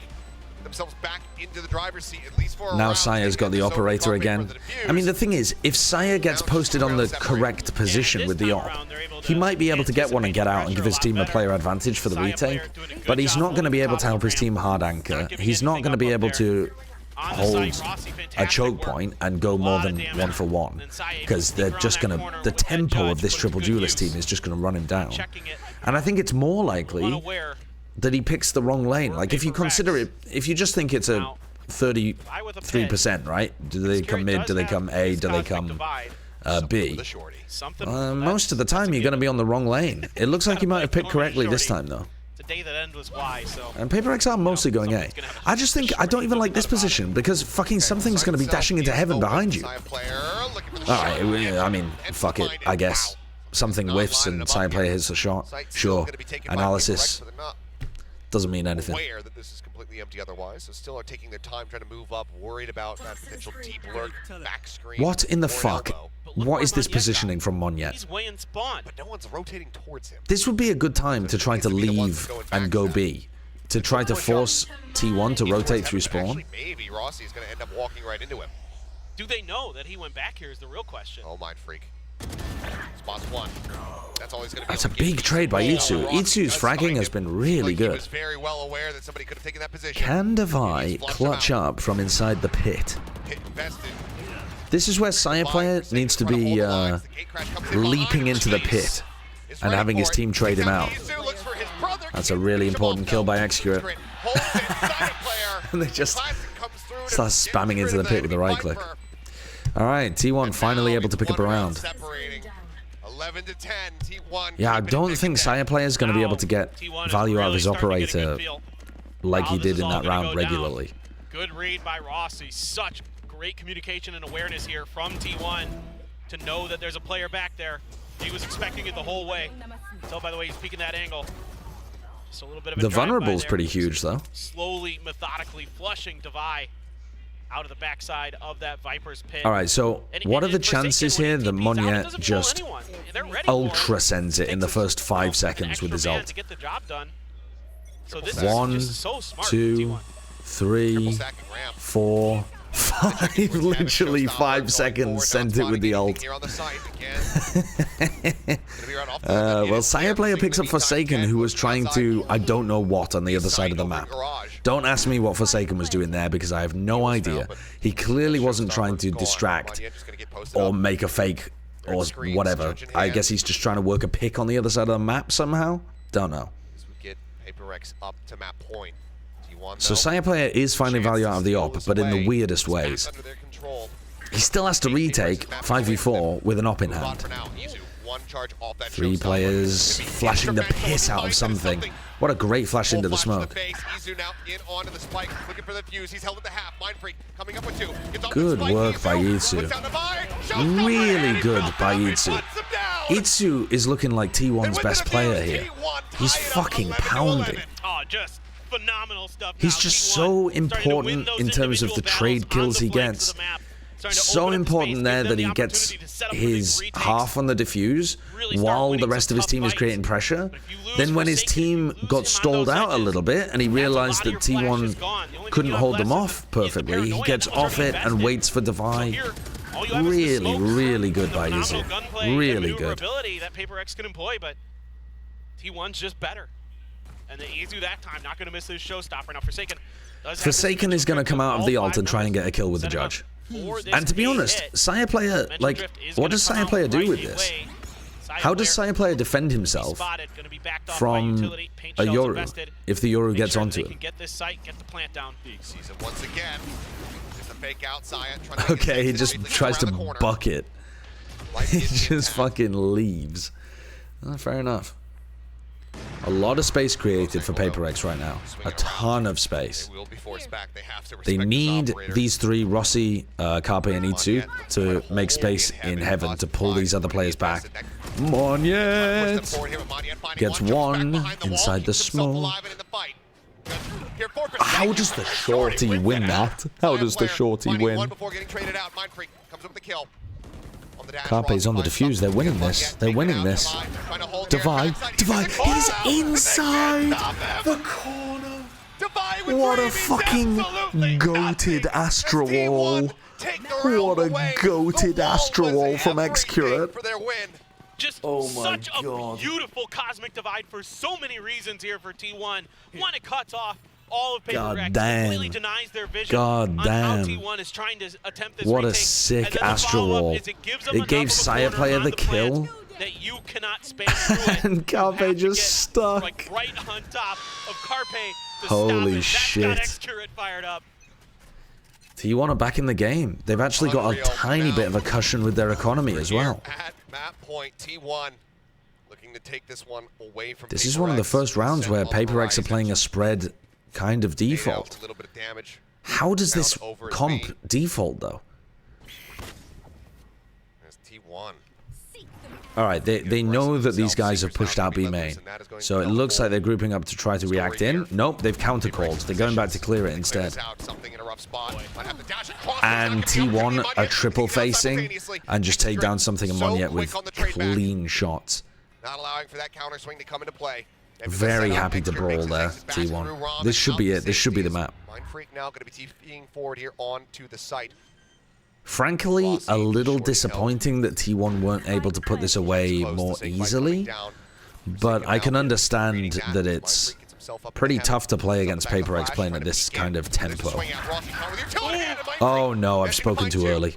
Oh no, I've spoken way too fucking early. Way too early. I spoke way too early. Oh, and he just holds for it! Oh, it is not done yet. Playoffs. I'm having a religious moment. I'm having a religious moment. Unreal. Full flashed. Just spray it down. The fadeaway from Forsaken. And what a map he's had so far. 25, 18, and 5 on the Yoru. Mind Freak having a whale of a map as well. Is that the Odin? I've got to see that replay. Mind Freak's spray down is super good, but this was like... Keeps it, but full flashed. Dude, he like one taps him in the flash. That's crazy. What a setup there. That is crazy. Up on top and get that spray down. All right, Sire Player's going to have the attack operator. I really do like the attack op, but you need to play slowly whilst taking map control in order to force info peaks out of Paper X. Please don't go for an exec immediately, like you did in one round. And please don't stand in B main for 1 minute. Oh my god, he's going to pop flash out here. Is anyone playing anti? Oh my god, the paranoia comboed with it. That is so lovely.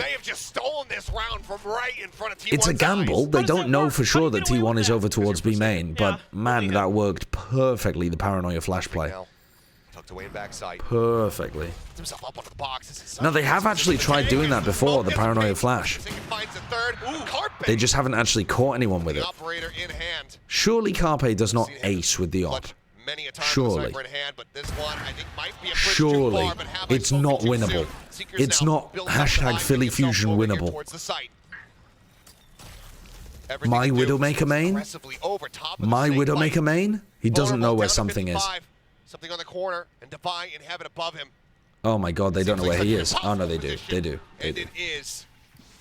Carpe will go down and Paper X will get themselves up to map point.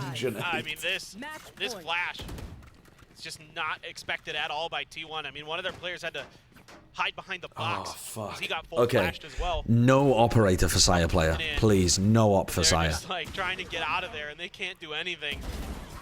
Unbelievable. Dude, I spilled the water. Fuck. Oh, they're going for a tech timeout. Now the Paper X get Tech timeout because Forsaken spilled his water everywhere. Oh no, it's a tactical timeout. calling a timeout to try to get this reset, get them back into the driver's seat. And you got to think that he's just, good God, guys. We haven't been able to talk in like 10 rounds.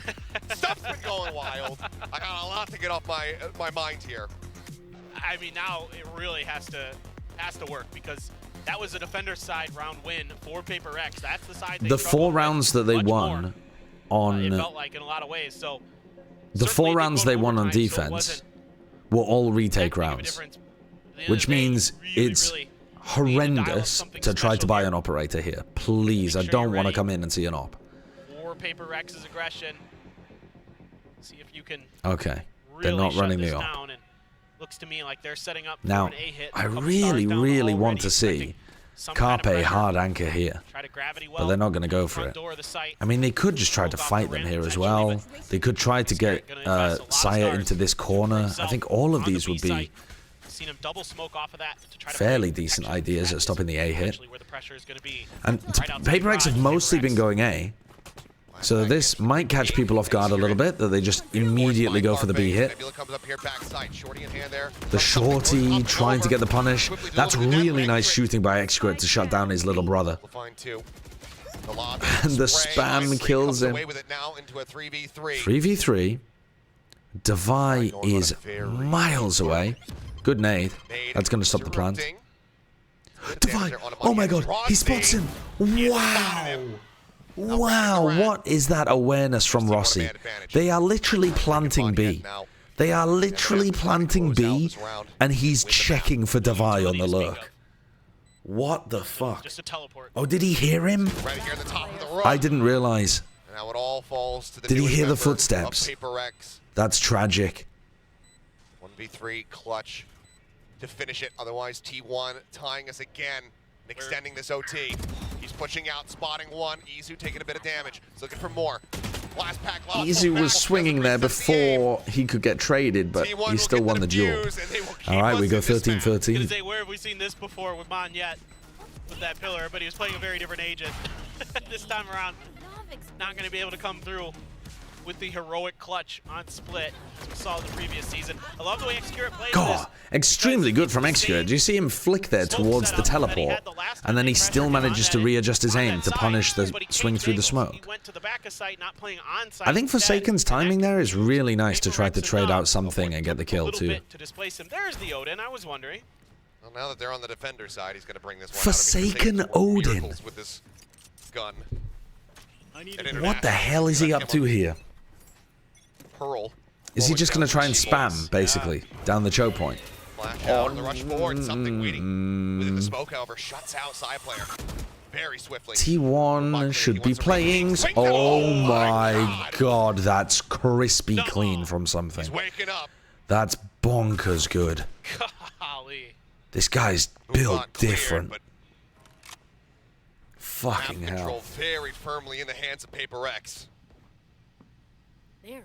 Yeah, they just do such a good job here. I mean, what do you do? Yeah, I think T1 should be playing slower rounds. I think they're getting sucked into the frantic pace of Paper X. The faster you play against the triple duelist composition, the better it's going to be for them. I mean, this kind of pace is better, but it's a 3v5, 3v4. They've still got 45 seconds to work with, though, here, T1. They can still try to, you know, work the map a bit. I actually like the idea of leaving Itsu inserted into male while they make presence in A Heaven. Because I think you're likely to get some kind of contact reclear of B Heaven. T1 aren't really making noise around the map, though. They're just, you know, contacting around, grouping up. Not a great clear of hell there. 10 seconds. They haven't cleared sight at all. Xsquirt has to stick. He doesn't have time. Yeah. Yet will get one. Well, they were in a 3v5 there after, you know, Saya player went in really, really quickly, and then something hit the world's most ridiculous one-tap. So. To pick up the first. The second is just god tier. Just god tier play. Again, what do you do against that? Ready for the follow-up. Yeah. I like the way T1 plays this, though, in the mid-round. I like that they do the I feel double like if pump. T1 run that dash up mid strategy against most teams, they run away from Saya player. And PaperX are like, no, I'm going to take the fight against Saya player, actually. You can see they're already shifting their weight towards Whoop, the A there side. goes Monya. Now, operator again, glass cannon. There's the dash into heaven. They're leaving heaven. Knows that he's going to be up there on the rafter. Rossi's hard anchoring. Really get Saya, but Whoa, Saya's dashing diagonally back in. And Forsaken's just kind of running at them. Something's got isolated as well because he got torn away from his duelist duos. both remaining players here from PaperX down on the side itself. Holy shit. Clear the corner. And let's keep How it is Saya going. getting 14 to impact with the 14. op like this, man? T1 reset us again. Yeah, now we're getting to see that Saya player. Fucking hell.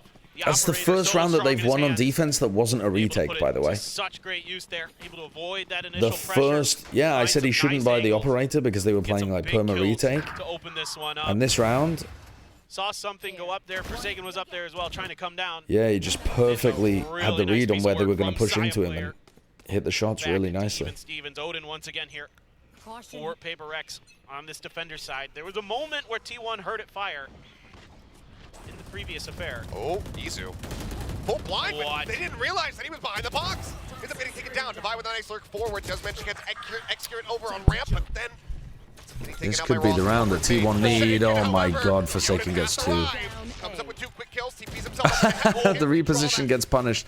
2v2. Massive weapon before side player gets him in the head. Do they use a paranoia to try and set something up here? Goodness. Now the 2v2. They do have a blind for them to try to get in. On freaking screens, something approaching. Oh, they've spotted Saya. They make eye contact for a brief moment, and now side Blinded the player in elbow. back over and turns away. Saya wins the duel. Mind freak. He's freaking my mind. He's been so clinical in the clutch. He's just all the time in the world. he's unbeatable in the clutch today. Unbeatable. He's won so many 1v1s. He's so fast here to get this double. Show me the replay from his POV. That looks like an extraordinary flick. Was Carpe farming Altorb there? Caught lining up, and that is so nasty, Mind Freak. Goodness.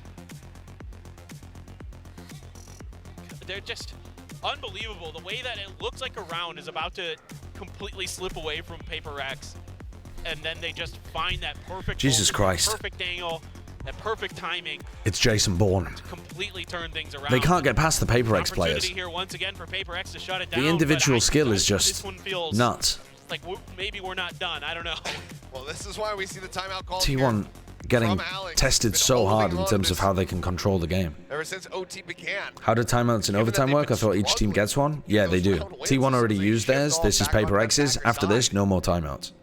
Time to intervene now. Did PaperX just skill it though, or did they actually outplay them strategically? Finish this map. What was the strategic outplay in that round? You know, you gotta feel like Forsaken swinging them with an PaperX Odin? has their defender side figure out. It's only a matter of time before the sand in the hourglass runs out for T1. Well, I mean, I'm all ears. They've got that glass What cannon was the once again. strategic Last time, outplay that there? worked a treat for Saya. Devi took a timing to push out A main, which was bold, and, you know, Forsaken took a timing to swing screens. Like, they've got good game sense in terms of how they find their timings and find gaps in people scaling or people execing. I'm not trying to take that away from them. Like, PaperX is all about catching timings and having reads on how other people are going to play and catching them off guard. I got no qualms with that. No one down on the site there to receive. But I would file that under individual skill rather than strategy. The buy has been going for is still going to be coming through, or Forsaken is going to be trying to rotate around, having Now, some T1 are in another retake situation, and Saya player's got the op again. Screen holds again. But he's watching for. There's going to be a massive fight in heaven here. An unbelievable fight in heaven. Please show me the POV. Something, however, entering up into heaven finds Rossi. Rossi was super isolated there. T1 have no control over heaven. Saya. Oh my god, Saya. Oh my god, the aim is spectacular. What the fuck are you doing, Carpe? What in the Lord's name is going on there? What was that attempt to get him back into sight? It's over. It's actually fucking Jova. What happened? They fell over like a flaccid cock. 16-14 will take the They just flopped into sight. Here in playoffs over T1. Yeah, and in this last round, giving him a little bit of space, trying to play for retake. What happened there? Just having none of it. The phenomenal crossfire setup towards Heaven really just shut. Good post-plant play though by PaperX in that round, and yeah, just too many threats. Too many threats for T1 to stop. Who else? Who else? And if you told me coming into today, Forsaken, he's going to drop over 30. They just exec'd basically every single round. They just ran into A almost every single round, and sometimes they ran into B. And T1 could not figure out a solution. I mean, just the definition of it doesn't matter how many ideas you have, you only need one that works. Against PaperX in general, it's hard to find your footing, but they stuck in this one. But now we have their map picking up a set, getting ready to come up. First, we'll throw it back over the desk, though, to break down all of the crazy. I don't feel like we really saw them trying to have the sky hard anchor at any point on A.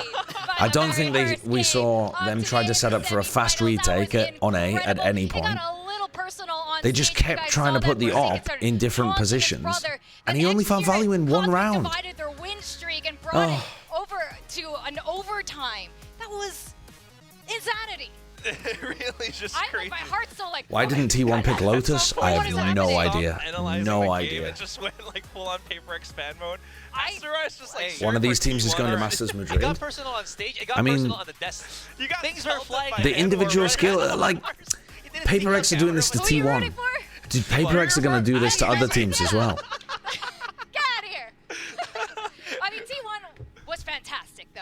Yeah. Saya player on the op was, you know, honestly, if Coach Alex did not call that timeout at the very end, and this stream just hating on APAC because NA could never. I don't know. This yeah, for a really long time. Yeah, there was a risk reward to how it annoys me watching a team fail to figure out the solution to a very similar thing happening over and over and over again to them. It's bothersome, but you can't deny that it works for PaperX. Man, they are the king of increasing the tempo and watching other teams just crumble in front of them. It's not going to be arriving in time, and so they can just deal with the other players of T1. And T1, on that very last round, as we saw, were starting to panic. They were like, we need to push this. We already have the numbers advantage, and then they started spying. Yes, they both these teams should be in Madrid. Yeah, I mean, I can get behind that. It looks like T1 and PaperX are both playing pretty well. I mean, you can't argue on an individual level that PaperX are playing badly. They're pretty tight with each other too. I mean, of course they're tight with each other. They're execing every round. But dude, the map pool here is just so rough for T1, dude. We're going to Ascent and then Sunset. I thought PaperX's ideas with the no duelist comp looked pretty solid on Sunset. I'm excited to watch that again. I hope T1 wins this next map just so that we see all three maps. Both of them were expended, but you can feel the impact of it. What was the team that went A 12 times in a row, I think, on Haven? I mean, DRX did that against Fnatic in one of the big tournaments. The Euro is back. But it's always great. I tend to think about Immortals going A 12 times on Icebox. Dongjae came to us, he was like, was this a mistake? Secret did that against DRX. Was this a real comp? It's like, yes, well, it's PaperX. April Fool's Joke? Triple duelists, I mean, they're always cooking, but you're right. Seeing Forsaken back on the Euro Something Reyna coming. Do you think they'll run the same composition that they did last time? I don't think they will. I don't think they're going to run that Reyna Harbor. I think they'll have come up with a different idea. The head-to-head of our stats is Forsaken and Xcurrent. To be fair, though, roles. Yeah, exactly. Forsaken farmed. Is on that he really did farm. He was just playing off the space that his other two duelists created, and he just popped. He had some silly moments with his ultimates, but in terms of like how tight Forsaken is behind something, or sometimes Monya, he just uses the space so well. It's really difficult to stop both of them at the same time when they're both on top of you. There were a few rounds where T1 started to catch up. You said that they were waiting out the utility? Yeah, so basically they had a general idea. I think they will try the loud comp. I don't think they will. That would have been a sick comp for them to try at some point, but I don't think they will. Whether Forsaken TPs or not, he's very vulnerable to the follow-up after that. And I like how you mentioned this as well with Monya. It feels like on that first half, you know, with the 4-8 for PaperX, it felt like it didn't Watching feel like Forsaken dodge or peek with his quick TP is so fun, I can't lie. Yeah, I mean, Forsaken's so silly with it, man. He, like, info peeks with the gate crash, like, leaping around the corner into somebody and then teleporting away just to get info, which, it looks cool as fuck, but the problem with it is, you have to design your entire defensive setup around that teleport. Because when he goes for the info, he can't go for the info ever again. It's like a full commitment on the information. He literally has to be gate crashing as he jumps in order to not get punished. So it's like the world's most committed jump peak. When he disappears, you need to have somebody to fill the gap behind him, and then you also need to make sure that the place he's teleporting to is safe. It's like, I don't know, it's so difficult to make defensive setups that make sense when somebody's doing stuff like that, but it is really cool to see. It's very cool. Or remove it from the equation somehow by pushing him so far back and eliminating the rest of the team. Then all you got left is an operator. Can we get an Alice co-stream check-in? Yeah, let's have an Alice co-stream check-in. Again, Forsaken. Good idea, chat. Good idea.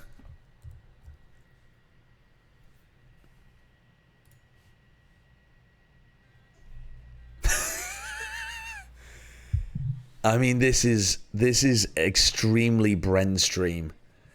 This is extremely Bren stream. Chair, no streamer. Probably off eating or taking a shit watching TikTok. And playing Suika. With music in the background as well. That's gonna get me fucking DMCA struck.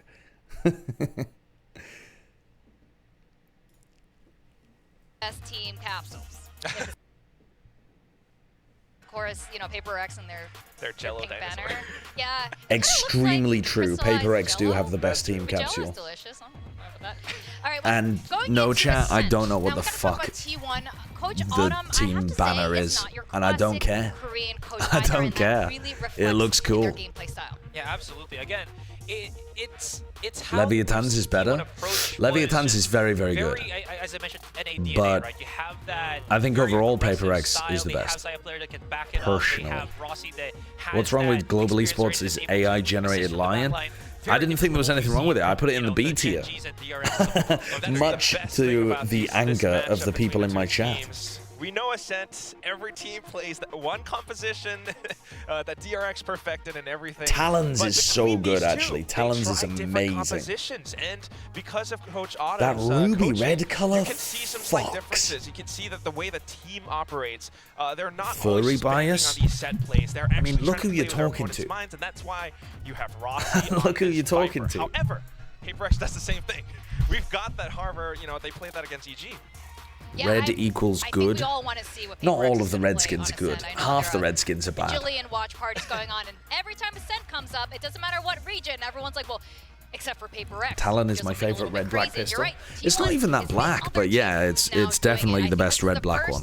The best red one. It's going to get very spicy here in Pacific. Yeah, I'm watching the tier list VOD right now. It's really something. It's all facts. I was spitting during that VOD. Spitting. Analysis. This red is simply not blue enough. Wait, that's so true. Ruby red is just red with more blue in it, right? Because it's closer towards purple. If we do have Forsaken as the Harbor, then my Even question you asked, right? I even like the what are the rest of bluier them gonna play? reds. You know, are they going to have that Viper to go on the Harbor, or is it going to be an Omen? And what about the What the duelists? fuck? Are we going to see a Chamber, or You is can't it do a gonna be, Pokemon chart or a color chart. coming out from Beth constantly roasts me because I do not understand what colors are. to substantiate that Reyna? You would have Monyet on a. I'm like talking to her about fucking what color something is, and I'm like, it's red, and she's like, no, that's orange. I'm like, I don't know, I can't tell the difference. It looks red to me. I don't know the words for all of the different colors. Like, I don't know, shit's just green. What is teal? What is emerald? What is forest? What is lime? I don't fucking know. It's green, baby.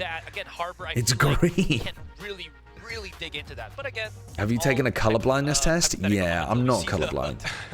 I struggle a tiny little bit with some of them, but I'm not colorblind. Imagine how PaperX comes into this game and how, you know, T1 might have prepared for it, because they have seen PaperX play Ascent against EG before. Bro, your job is literally yapping. How do you not know words? Oh yeah, true. I should know the definition of every fucking word in the dictionary. What are we looking at here? Okay, so PaperX are running Raise, Gecko Fade, they're dropping entire roles. Once again, here for PaperX, no Sentinel. Okay, so I was kind of thinking that they Gecko might go for an agent Fade. like the Phoenix or the Raise, what is his Gecko name? Fade. Gecko because of the Omen Viper. Yeah, the cheaper ultimate, six charge ultimate, just because you can keep harassing, you know, these players out of the site. So I guess that's what we're going to be banking on. Oh, this is gonna be a spicy one. We're gonna go into Ascent, into Italy, and see what these two teams have to offer. Over I to don't our really casters, see how this Achilles is going to work. Yes, thank you very much. I'm not saying it's a terrible comp. I just don't understand where the synergies are necessarily. You don't get the Flash Dizzy combo. Nothing else better than walking You don't have with PaperX playing, because you like never it's not know a what you're gonna fast get. comp. And this time It's not around, an really exec curious. comp. So one thing I noticed in watching T1's Ascent VODs was they don't get like super I don't aggressive towards really mid. They're get not what they're generally gonna be go looking for picks. here. And so one thing I'm really keying in on here for PaperX in a potential counter strat. Normally I can tell what teams are going to go for based on the comp, like what is going to work for them. But I don't really understand what style PaperX are aiming for with this comp. Let's have a look anyway. I mean, they've got good utility for like taking B main control, taking A main, that kind of stuff, but Did hear the shots. Interesting that that's a swap up. it's not that they have bad utility either. They have pretty good utility, That is also but interesting. That's a really good point. what are they going for? Just like Seize nade combos on sites? I don't think Ascent has very good lineups for Seize nade stuff. Each other now. Given this eye has already been tagged down to 50, he's going to have to just back I away mean, a bit. nade, mosh, Seize, pretty good for applying pressure to site anchors. As the counter swing ready to go, there's the lineup. Extremely decisive from PaperX to make sure that they punish Sire and Execute. Orbs like Astro I was just talking about, but a good shot from Carpe. Oh my word, those are some beautiful shots from Carpe. Spike is in hand, market door. He just tried to use his horn to flood into sight, realized that he was not fast enough, and then decided to one-tap 3 of them. Try to go for time here. 30 seconds left. For now they're waiting because Mindfreak's going to be able to cross with his wall. Spike get planted, not even a tap on it. No, decides not to cross with the wall. Now they know exactly where he is. Wall comes up, rotate his way over towards A. Gonna be able to get the plant down at least, it looks like. Especially with the door closed there. Now they're gonna try to come all the way through short A, so could send one up. How does Mindfreak play this? It's going to be really difficult to isolate 1v1s as Zissou and Rossi come back in through sight. Paranoia at the ready. When he might be able to get one there. Oh, what a shot from Rossi. That's crazy. Carpe wins them the round. I mean, there's nothing really more to be said there. Carpe simply wins them the round. Mindfreak has to get the first one, try to hide behind Dice and kind of pray. And we didn't really get to see what PaperX are planning on their attack side. Good for it. So far, Why did Divine Mindfreak switch Viper and Omen? I genuinely have no idea. I couldn't possibly tell you. From Carpe. Yeah, those one taps from Carpe are a thing to be feared. Now, side player I couldn't possibly tell you. That's so weird. Stinger purchase along with the Spectre half armor. It's even more weird because Mindfreak usually plays Omen.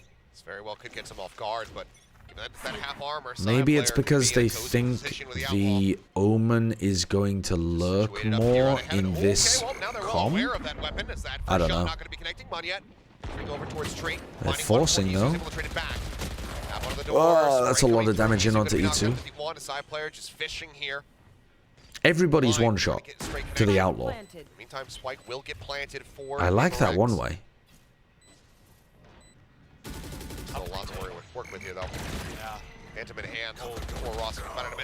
Isu gets caught. Execute and Sire trying to get pushed out on Heaven. Drop down, Excurate will find Divide. Excurate's not synced up with Rossi. The coordination is so off. Oh, the coordination on the retake is horrible from T1. And also, T1's composition in general looks ass for retakes. It looks like ass for retakes, man. Including T1. Not fully prepared for it. And They have think, well, okay, Paranoia, they've got Haunt. that gun that could potentially just shut it down, but That's like the it. opportunity is never there. Already saw an attempt to combo some of the Rays and the Fade utility at the beginning of this round in case somebody was on the left-hand side of A main as they came in towards Switch. Nobody there, and Monyet able to find a kill, get them the ability open up a little We're gonna bit of do space. Fnatic, I think, Forsaken just said. They missed the C's. On the roof. So they've just absolutely util dumped A. They're throwing snake bites up to heaven, threw a mosh pit in. Dude, they missed half their utility. They missed the snake bite onto heaven. They missed the C's to catch somebody who would be playing close A. Bait Paper Rex into a bad fight, but the angle being held if they were to come from spawn like they are with Mind Freak, with that Phantom, going to be very, very difficult. What is doing a On that Fnatic? one tap, Carpe. He's got the Sheriff. Position reinforced. It looks like the call is going to be made to just try to gather up. Don't really know what doing a Fnatic Should means. still be shut and then sacrifice. The C's was to predict a jet updraft? Ah, that's so clever. That's so clever. Build up towards that nightfall, but instead will fall. So, 4-man sacrifice. The Spike Gods are pleased. Paper X are going to move up 2-1. So let's think about the utility that Paper X are throwing there. Is it possible to properly anchor against that? You know, I think T1 is so keen. Well, it's going to be difficult to fight A main because they're going to use Prowlers early and stuff like that. Funnel these orbs over to Paper X. This is And something then that plagued them in the AVL. Was Paper X just if you're playing aggro against A main and the C's hits, that's going to be bad for you as well. You've got a Dizzy coming over the top. I mean, I think you should just be able to break the Dizzy as a site anchor and dodge the Paranoia. So those kind of things you have to be aware of. There's a Haunt over the top. Try to take advantage of if they're given the opportunity. Tap on the orb just to see if there's any response. I would assume they're going to use something's ult to commit. Set up that trap wire. Considering camera playing way Don't in want the a back jump corner. spot like that. Something will get you. Paper X doesn't like that they didn't get any contact there. So they didn't hear anything over towards A. So maybe that's telling them that the Cypher's playing over there. Spotting each other there in mid with that jiggle peek from Rossi. And something creeping on the corner sends out at least a warning. Gecko shot there attack from Carpe, op. who's now gonna be drifting Classic. back towards the Yeah. side. I mean, I would like to say it's the first time we've seen it, but it isn't.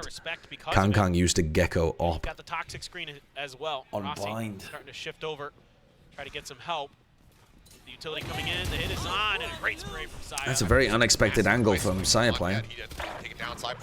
So Carpe gets caught by the Thrash. Rossi's playing himself in with the Viper wall. Ooh. Oh. Wow. Very good awareness from Divide that they were going to be trying to flood with the Viper wall and just spams into it.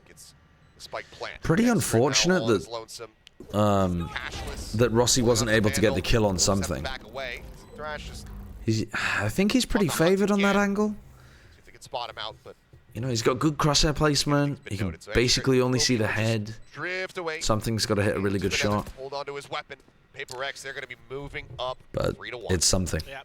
So It's a good kind of play off of sort of lack of information here for Paper Rex. Chat, I just want to reiterate, I think it's fucking ridiculous that T1 took them to Ascent. T1 literally lost to Zeta on this map, and it's not like Zeta are terrible here or anything. But I think this comp from T1 looks pretty shit. I think they played kind of poorly in the game against Zeta. Saya does get that kill, but And for whatever reason, they've brought Paper X to Ascent instead of Lotus. something with an operator, even on the Gecko. I just don't get it. Doesn't have those I escapes, don't get no it. problem at all for him. Wise switch back over to that Sheriff to get that confirmation on the kill. Follow up off the Paranoia as well. Really nice stuff here from Devi once again. holding the right Paper X comp, the switch we can do worse.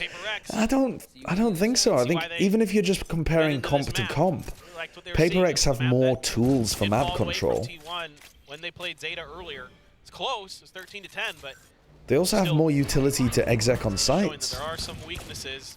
I mean, on defense, they don't have a Sentinel, Sheriff Walpen to find some damage. but they're still going to be able to get decent info because Gecko and Fade are going to give them some initiator information. Wingman trying to go for that stun. I don't think it's an awful comp, I just don't think it has a huge amount of innate synergies for Ascent. Fade v Fade.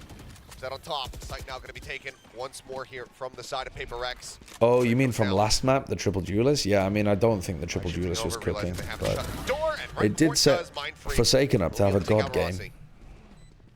Into a position where you can try to die to the spike here. Not impossible for the side of T1. Extra will fall. Now it is all on Easy to see if he can deal some damage here. First couple shots. Whip thing does get one, but gun has to be reloaded. He won't be given the time of day to do it. Okay, this is where T1 need to be able to find a round. Can Saya play a buy? He bought that to 500. Yeah, he can just buy, but he's not going to be able to afford an updraft. Hopefully that doesn't matter at all for T1. Now for Paper X and T1, they like to get a little bit aggressive at B main. Sometimes Saya player. So they got a cam in market here with a trip A. Seeing if they can maybe Omen's in a get one and teleport out spot.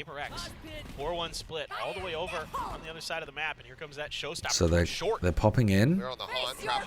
Nobody's able to play off this kill trip.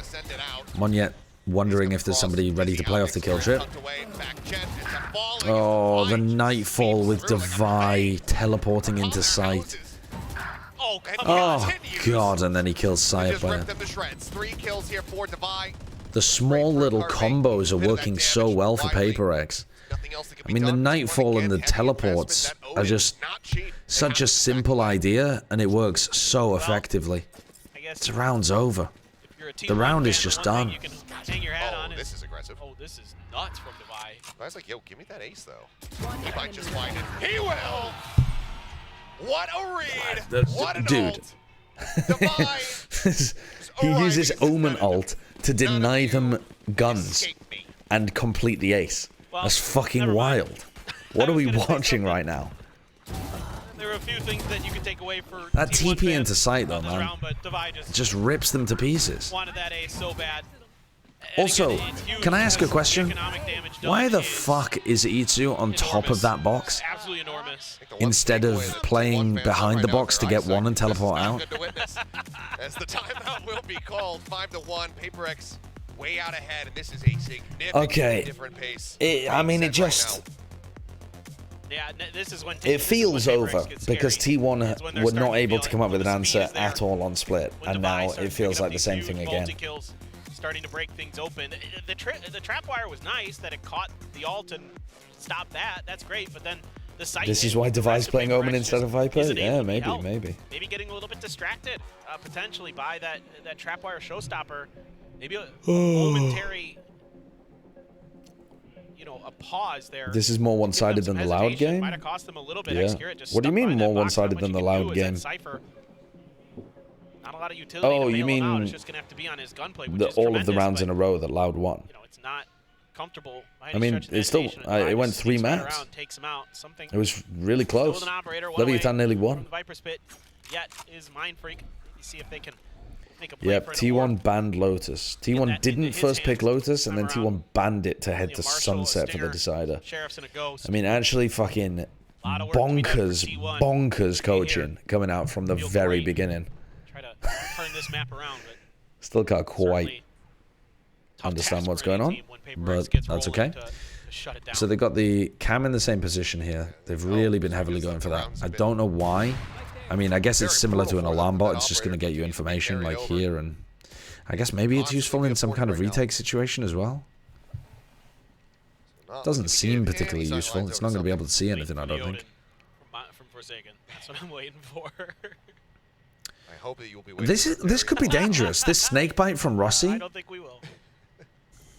might allow Carpe or Rossi to pick up some kills. Snakebite comes out, surely, right? Oh, they got the C's onto Carpe as well. So Rossi gets one, but then he vulnerables himself. He gets two.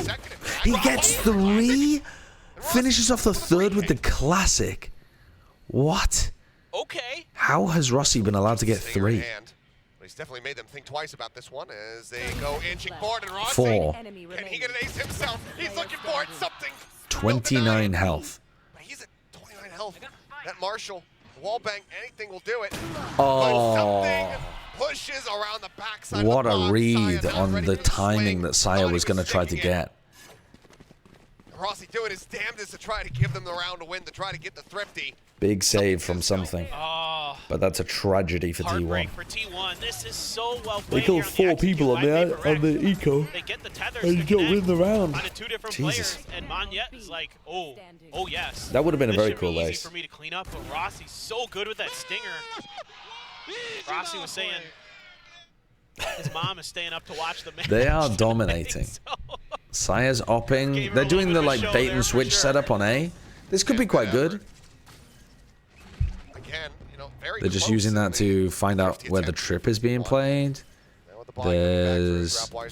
They fucked it up. They were going to try to use the Prowler to break the trip, but they just sent the Prowler into the trip.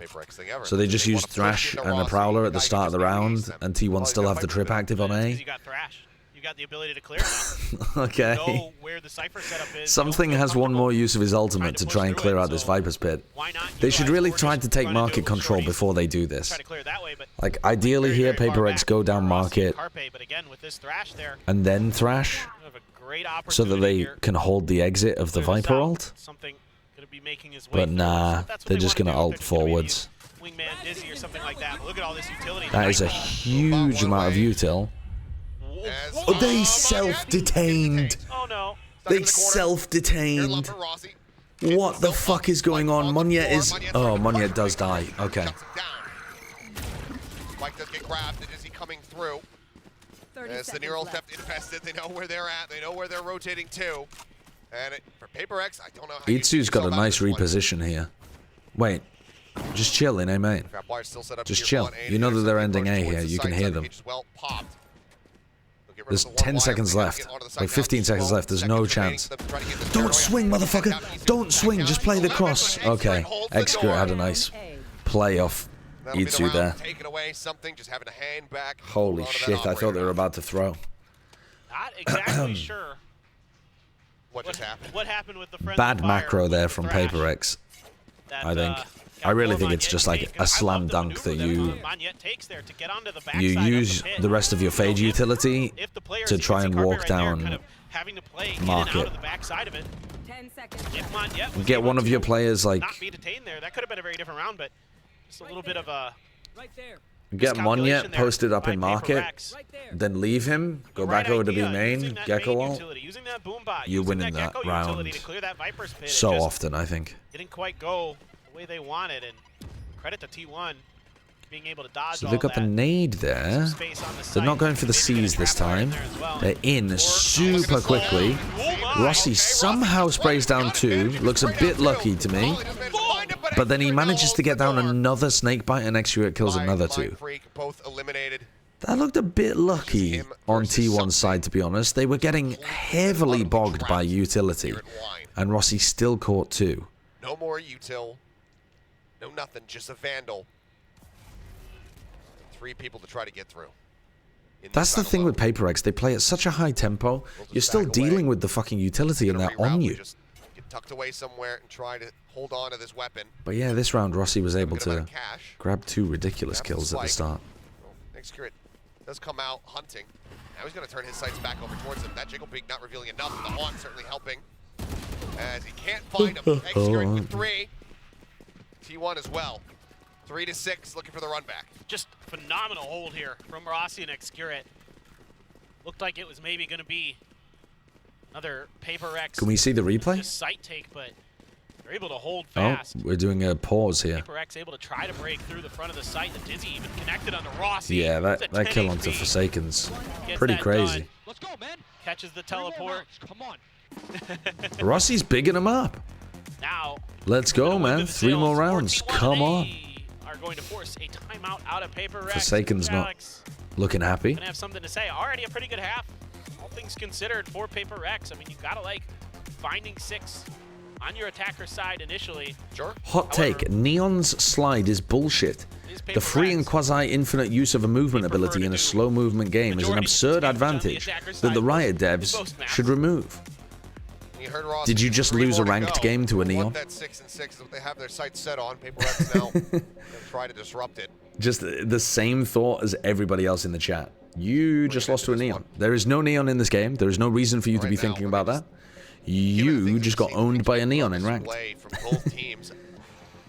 I'm impartial. I don't care who wins. Also, it's not quasi-infinite. In what way is it quasi-infinite? It's like single use in the round. Unless you pop your ult and then you get 2 uses. Likelihood of Excurrent as well going over to Chamber. You missed my hot take like 2 hours ago, by the way. If you repost it, I might read it. T1 has to be wanting revenge on that map, you know, from when they faced off against them at the AVL. So certainly, Thoughts on Carpe? He wasn't amazing when he first moved over to Valorant. He improved very quickly, got good pretty fast on Initiator, and now he's picking up IGLing duties. My dude is real. Whoa. The fight over mid with no real utility because they don't have any utility to fight over or fight with. Excurent. Good paranoia from Devi. Excurent should be fucked here. He's just getting mega spammed. Oh my god, he's dropped the spike. Winnable for side player. He knows where both of these players are. Oh, something's movement. The updraft, the wingman going for the plan as they just lurk within the smoke. Something that Saya can do to try to interrupt it. Does he just go for a fishing shot? What is that shot?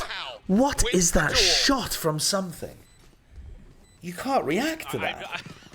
I just threw my hands up a little bit there because something is just. I need this game to be a Swift 2-0. Why? Is that even Bren or is that Alice? Can't even tell. Potentially someone to come out from so the I can watch DRX? I assume that's Alice. Whoa, God, that's It's fast. me?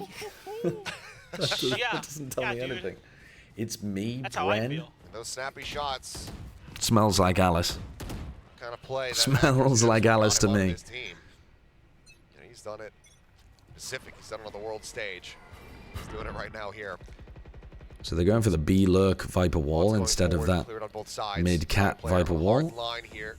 Saya pushing forwards. It's pinged. Carpe, they spec. Forward wants to go for the prowler. They clear the spot. You can wall bang that. Spam him out. Mind freak. They get the kill. In an absolutely unwinnable position. In the meantime, that Nightfall going to be sent over towards A, but it's not going to connect onto anyone. Just falls The shot. Nightfall doesn't see anything. Oh my god, Rossi gets seized and paranoid.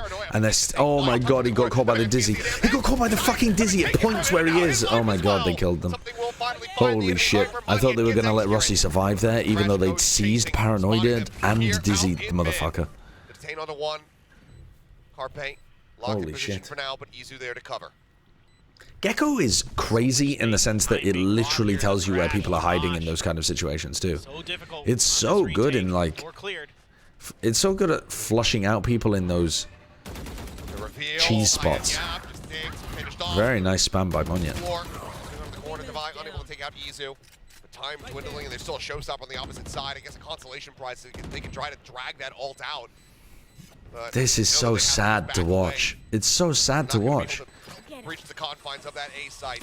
Carpe. Paper X are doing alright with this composition. Like, it's not, I don't think it's the best comp in the world. I don't think it's cooking in the same way that Loud's comp is cooking. But, you know, it's like a fine attack side comp. It has a huge amount of utility that's difficult to navigate for. It's somewhat similar to the Loud composition, right? It like, it just kind of util dumps on you. So well played there by Forsaken. To get that haunt, get the reveal right after that door came crashing down. You knew. I said at the start of this game that I didn't think it had a huge amount of like soon they're trying to get those flank angles set up. exec synergy, but I think it does. I think it's pretty difficult when you've got a Dizzy, a Haunt. It's not like it's an unbreakable flash, but it's difficult to break everything that's being thrown at you. There's no way he dashed forward and got one. Nah, Nah, I'm not. Nah, this is some silly shit. Spike still held here. Safely in the hands of something for now. Smoke dissipates and Izu ready for it. Takes out Mind Free. Yeah, so Paper X's utility able to be Paper X just dragging teams into the silly zone. Something looking for Accidental dash, surely? I think so. I don't think he intended to dash forwards there. I think he probably just, you know, accidentally tapped W when he thought he was holding a different movement key. Pretty much identified everybody. Still plenty of time. Running the assessment here in his head. Is this winnable? No, this is not winnable. I think for this player, Can T1 win on their attack side? Xscared does get dragged off the angle, but yeah, they have the high I don't low think here on so. the switch. It will I be don't an think so. 8-4 half. Much like we saw on the first map, but this time flipped on its head. T1 needing to be If T1 loses, they can't go to Madrid? Yeah, nope. really If T1 loses, they are eliminated. For T1, I mean, Saya got really aggressive there. Just went face first into Paper X, still managed to I am so tired. I'm definitely going to bed at the end of this game. I woke up at 5 a.m. today, and it's now 2 a.m. Fuck, dude. I've been awake for 21 hours. Just doing Valorant all day long. Waiting right outside the door. Co-stream, work, co-stream. Close the gate on them, they did. So 8-4. I'm not watching the DRX match. I don't know. You're crazy. I don't know if it's enough. I've got to be at work tomorrow at 11 a.m. Rossi, you're my Rose. That's in 9 hours. I've got to be at work in 9 hours. Devi, you're my Daisy. I'm not good with flower names, but That is, I can confirm that is a flower. Excellent work. I did it, guys. You don't have too many flowers. Where I do want to see Sunset. I want to watch Paper X play Sunset again. But I just don't think we're getting there. I just don't believe.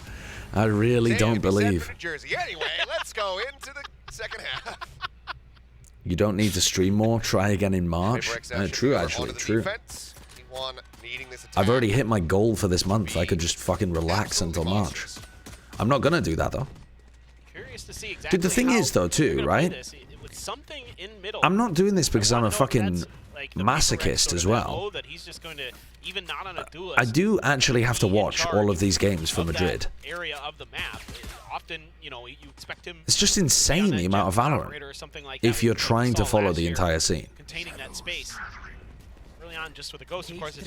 And you can't turn up to an international event and just not know anything about one of the teams that's there. It's just insane behavior. And for plat chat, yeah, but I mean also for doing global events.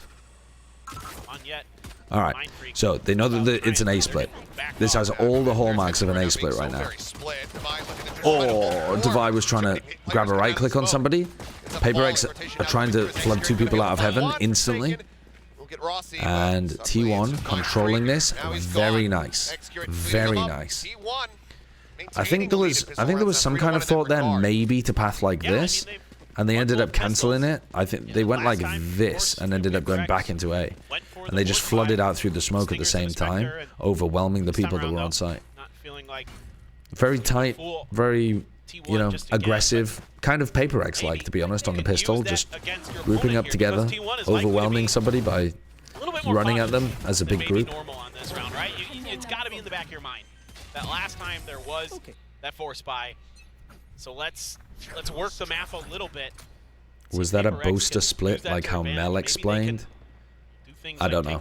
I don't remember what Mel said, so I don't know.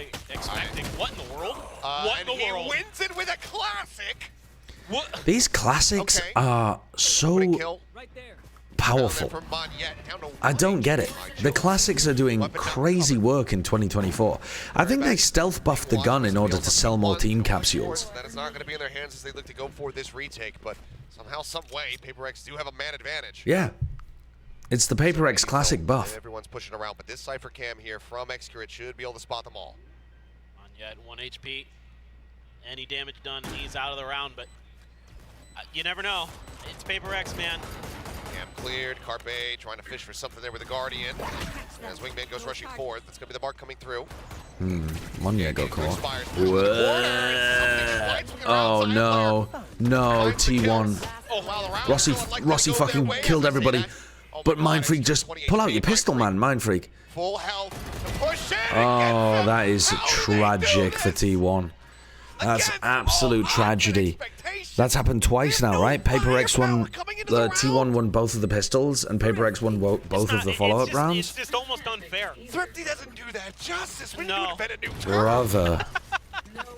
I'm telling you, these second round conversions are at the lowest rate I think I've ever seen. That's what I want to know. He's out in the open with an orb. It's unreal. Ridiculous. And I mean, there's a ton of information given over to T1 too. The cam was checked in B main, It's ridiculous. so that had to be cleared. They know where they're coming from. They just find ways. No, to it's get not there because of the outlaw. They're not afraid. Well, I think it kind of is because of the outlaw. My hypothesis is that the outlaw has forced people to rely on team play rather than just walking around the map trying to hit sheriff headshots. Outrageous, aggressive orb. And I think it's grabs that actually should never forced teams work. to play a more successful style of ecoing. Man leads the way. Dace has come through. They're looking for Whoa, the this point. is serious pressure. Look, again, this is what I'm talking about. T1 set up a really good eco round idea to be able to find a pick, and they're overwhelming the players with rifles. They're gonna win the eco round. Okay, just kidding. They're not gonna win the eco round. Wait, no, I am serious. They're gonna win the eco round. Mindfreak makes his presence aware before the neural depth can go off. Plan coming in. Sheriff in hand. Mindfreak again. Mindfreak has been outrageously clutch in this match. He's just dancing around. Tries to flush him out of the open. Snake bite. Yeah, he's just too good in the clutch. He's won every clutch that he's been in, I swear. The amount of 1v1s that Mindfreak's going to have at the end of this match on VLR is going to be through the roof. I love the tempo change here from A T1. Boaster The split is fast, one that short is hit misled by being inside lopsided INT. and unexpectedly heavy on the weaker side. Great snake Oh, I bite. think I saw that actually, but didn't Mel say that that was a finesse split? Clear out some players. I thought make she those said Sheriff finesse did that, wall not bangs Boaster. that much more effective to get rid of Divide I mean, I'm on sure net. IGLs. I told you the I'm sure plenty of the IGLs do that. It was indeed. Yeah, I thought she said that was finesse. I thought she said it was Goofy there where he Pujan. thought he had time Because I did see standing out that in the open to short. go for Yeah. the Prowler, but So what you know were you what, asking whatever, about that on the it's for pistol? sake of that. I don't question it. It's his brother. He has to know that maybe his brother's more likely to back off. Yeah, I mean that. Might be able to get away I with think the pistol would be an example of that. I can't exactly remember how much noise they made as they came down cap, but when the smoke is in this position, it makes it look like most of the people are going to be coming through like this. It makes it look like it's a 1-4, and instead they had most people coming through tree. So yeah, I think that would qualify. The Pujan split. Very far forward, judge in hand, the paranoia getting ready to crash in, and it does. Oh Prowler does not check right. He inches up, sees one, at range, the vulnerable, helping to take him down. It's going to be Mindfreak and Forsaken collecting the kills. Look at how much they put pressure on individual players in order to guarantee the trade kill. Everything to do. Monyet flies into their face so that Mindfreak is guaranteed the trade. I said we too have cheeky walls that you don't quite expect that you can hide players in. Both Prowlers completely missing. Monyet there.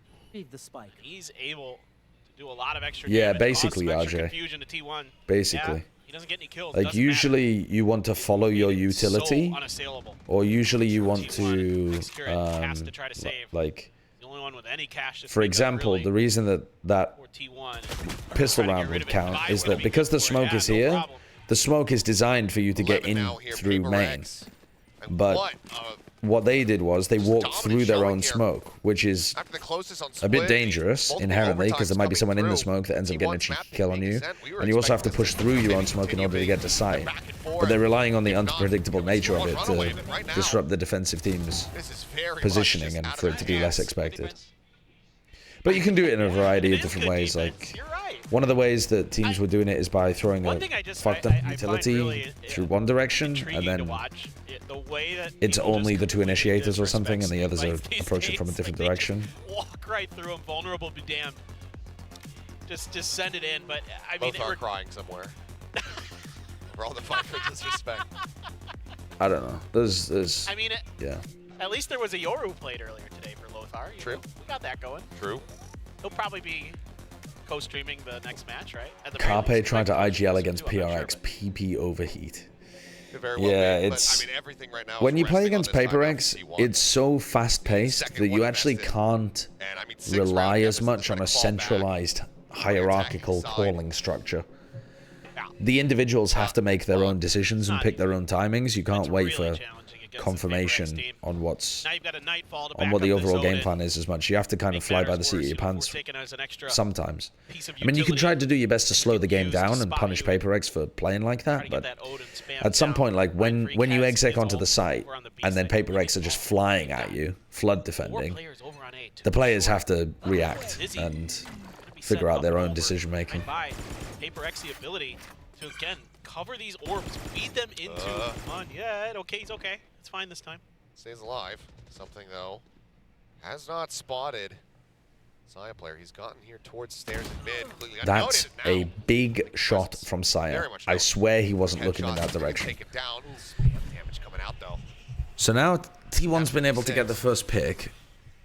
Dash expiring. The rest of the team getting corralled. They're using this Viper smoke to take a little bit of space over here. Monyet gets his showstopper, so if he gets one And this, again, this is going to be another disguised kind of hit. This makes it look like they're with the jet, when actually they're going to explode through a main.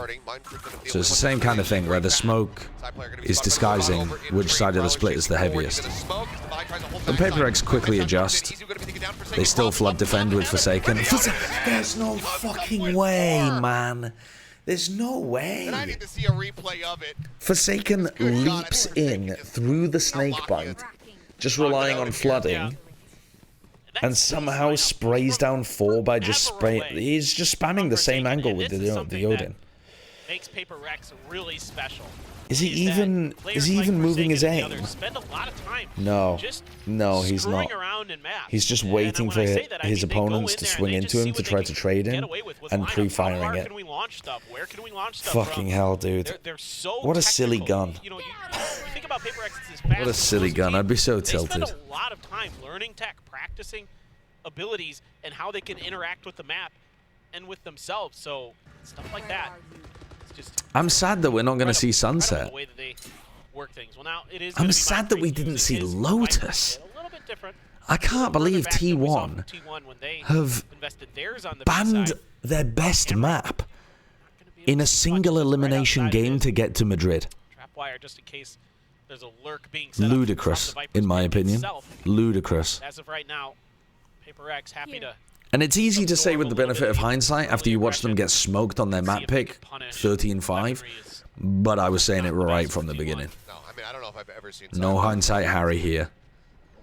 Not that I remember. It's always a rifle or, you know, a Marshall or something like that. T1 working their way down mid. This is the kind of situation where Paper X don't really have very much info around the map, so, you know, you see something trying to recontest this.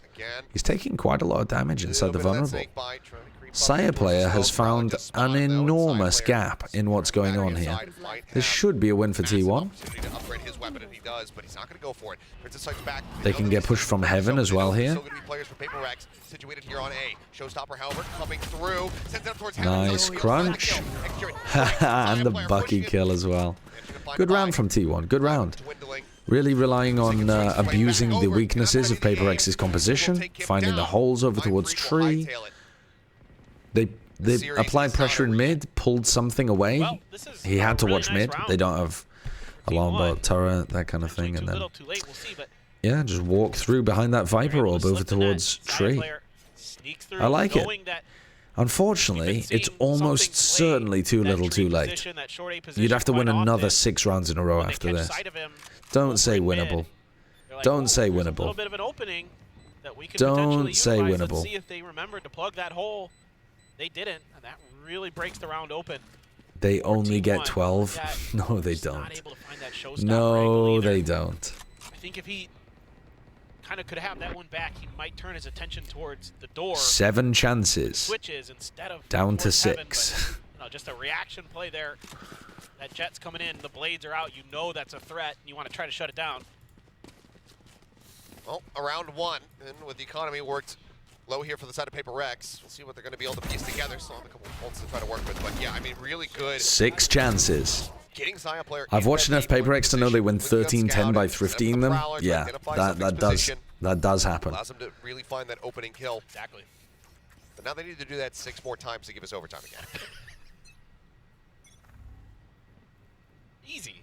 No problem. Saya's gonna swing. Oh, puts him low and something. Took a body shot and then a headshot. Oh my lord. Why is Saya player contesting that so aggressively at the start of the round? It might not be 13-10. Maybe the eco round is this one. So well executed. Their aim so good. Monyet gets the first, and something's right there to back him up with the Sheriff. Try to spam it down. Another really good body shot on a crack angle. I don't really understand what something's using his ult for right here, but I guess he's just trying to get info. He's going and getting the thrash back. Covers it. Have that up as Yeah, I mean, I think that's fine, actually. Something just grabbing a little bit of info here in the round when it's at the, like, 1 minute mark, and then he still has the second version of Thrash for retake. On Forsaken, yeah. Rossi revealed. Carpe as well. Just no ambiguity about it. Says, yes, I'm here. Here's a Prowler. Please don't chase me. What is Carpe's call here? Without Jet, it is quite difficult to fully exec from B main. They're using the Thrash not to retake, but to stack the right site. It's either A main or it's B. PRX, Devi. Oh, he got 2. He accidentally killed Rossi. This is it. This is the eco round. It's a 13-6. With a hope, with a dream. Oh, and the haunt lights execute up. He's just getting spammed through. No chance. It's over. That was frankly disappointing from T1. Disappointing. 2-0. And now PaperX finds themselves. Okay, did it change how we feel about PaperX? We've now seen 2 matches from PaperX. Well, work to be done to see if they can claim a title. in PaperX's first map against Gen G, I think they were playing quite badly as a team. I think in this match, they played really tight together as a team. The team play and coordination off each other, the decisiveness, the decision to like flood immediately, all of that stuff was really clean from PaperX. So they're playing well in terms of their So many other teams team play, coordination. Say, no, oh, fuck, dude. we can't make this work. A Poor loss like Ritsu. that, seemingly having shattered T1, but I mean, you can see Rookie what player. it means to them. It's brutal.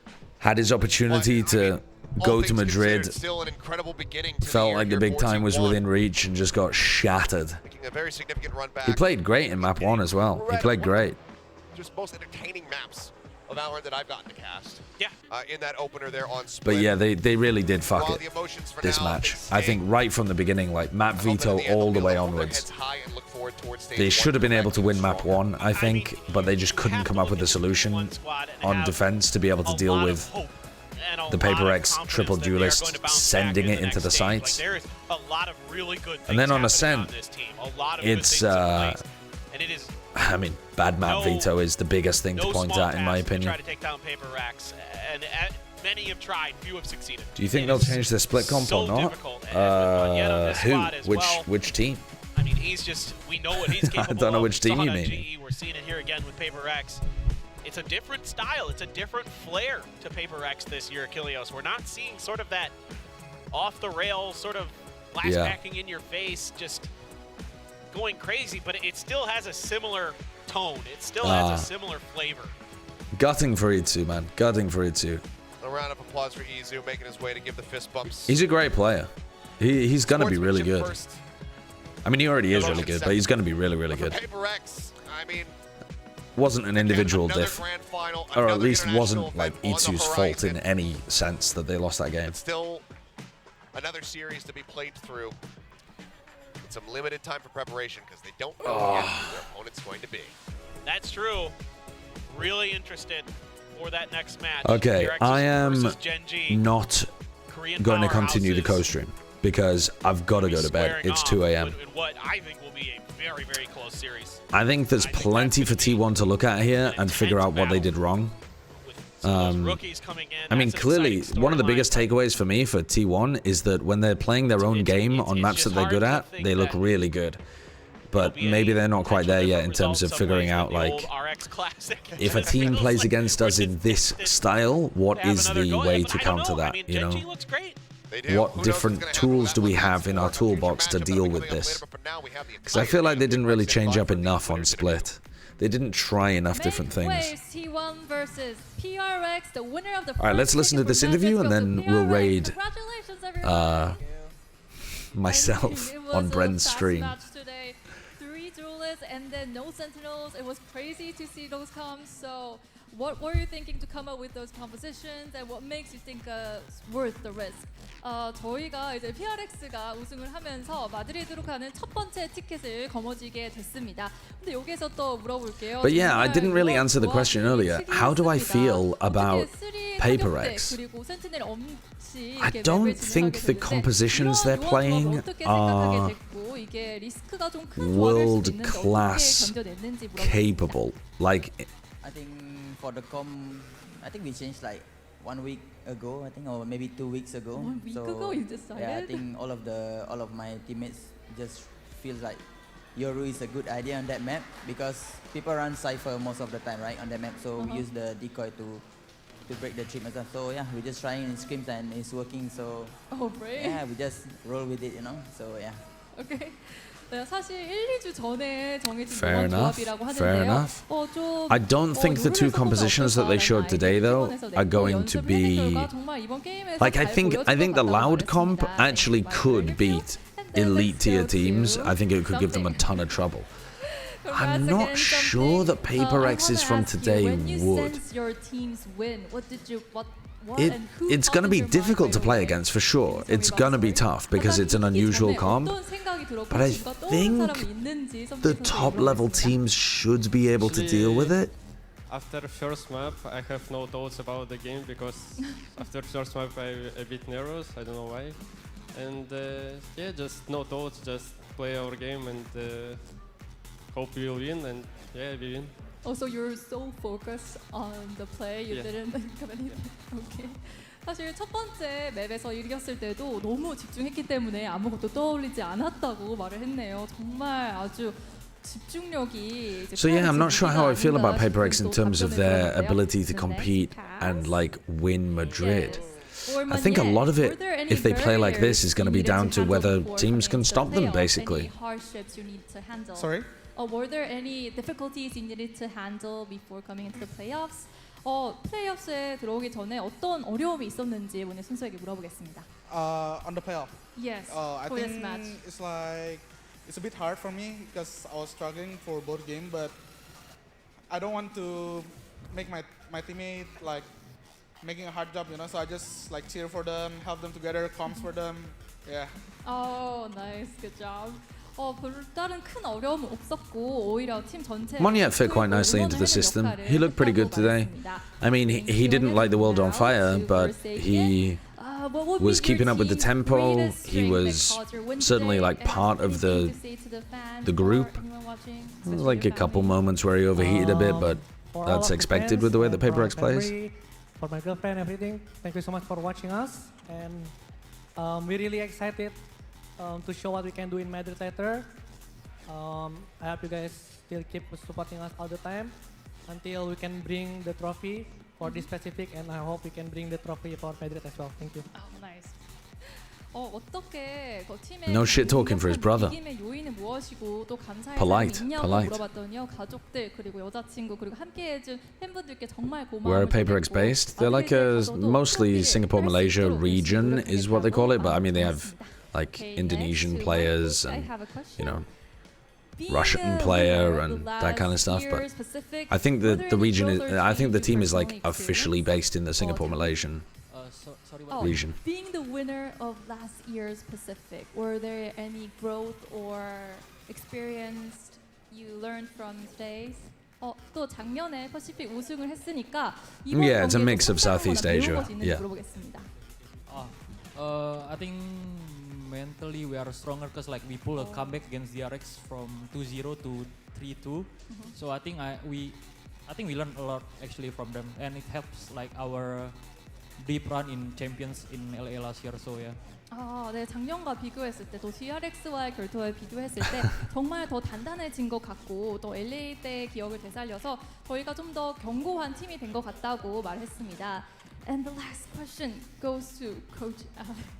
You waited for a while, and I wanted to ask, were there any pros and cons throughout the kickoff? What do you think about your team, and any message you want to send your team?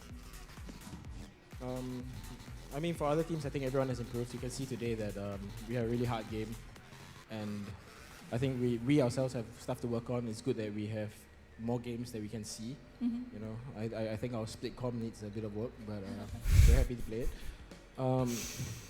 Pros and cons of the format? Yeah, of the whole tournament. How was it? The I mean, weakness? it's not really finished yet, so maybe this review is better after the finals. Okay. Thank you. Thank you. Alex navigated that quite nicely. That's a unusual question. But yeah, Alex navigated that very professionally, I think. And Alex, I have one little fun question for you. I mean, I heard that you stress eat a lot during the tournament. So, what are you eating so much? I'm trying not to do that anymore, but yeah, I tend to just like grab a lot of snacks. Yeah. And I think my favorite one in Korea is this biscuit with apple jam inside. Oh! Yeah, Biscuit with apple jam. Biscuit with apple jam inside. I mean, that sounds really good. Does that help you? Sounds really good. Boost the team? I get less angry. Okay, nice. 네, 또 알렉스 코치한테 또 게임 중에 되게 군것질을 많이 한다고 들었는데 어떤 걸 그렇게 먹냐요? 했더니 한국에서 그 안에 잼이 들어간 그 조그만 과자가 그렇게 맛있다고 또 그거 덕분에 또 팀원들한테 How long will 덜 Madrid 화내게 be? 된다는 답변을 Well, 들었습니다. Congratulations, PRX. it finishes at the end of March sometime, I think. I can't exactly remember. 네, 지금까지 PRX 선수들과 함께 인터뷰 나눠봤고요. 이제 마드리드의 티켓을 가져갔지만 아직 So it's going to be at least another month before the teams play, because they have to conclude this tournament and then they play the whole of Masters Madrid and then it goes back to go to the finals before it. So we'll domestic see play. what they'll do. And best of luck for all the players. Back to that. When you have a system like this, where you have like regular international tournaments that you have to qualify for, there's always going to be breaks in the calendar for teams that don't make it.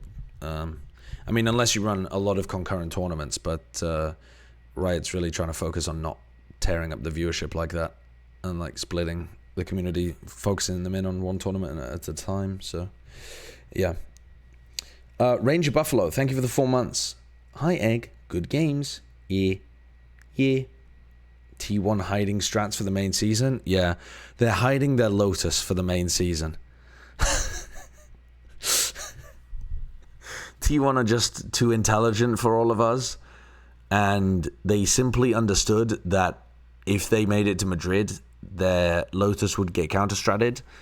And they need to get the wins in the regular season in order to make champs. They've actually seen into the fucking Matrix. They know their path to champs. Who are we to argue? we know nothing. Oh, God. Okay. I'm going to raid twitch.tv/Bren because I'm going to do the I'm asleep but I'm still co-streaming. All right, go and enjoy me co-streaming on twitch.tv/Bren, and I will see you the next time. I'll see you. I'll be on the broadcast for Americas in 12 hours or less than that, like 11 and a half hours or something. So I'll be on the broadcast in half a day. And then we're going to be co-streaming some EMEA after that when it comes back, because it's Carmen Core playing against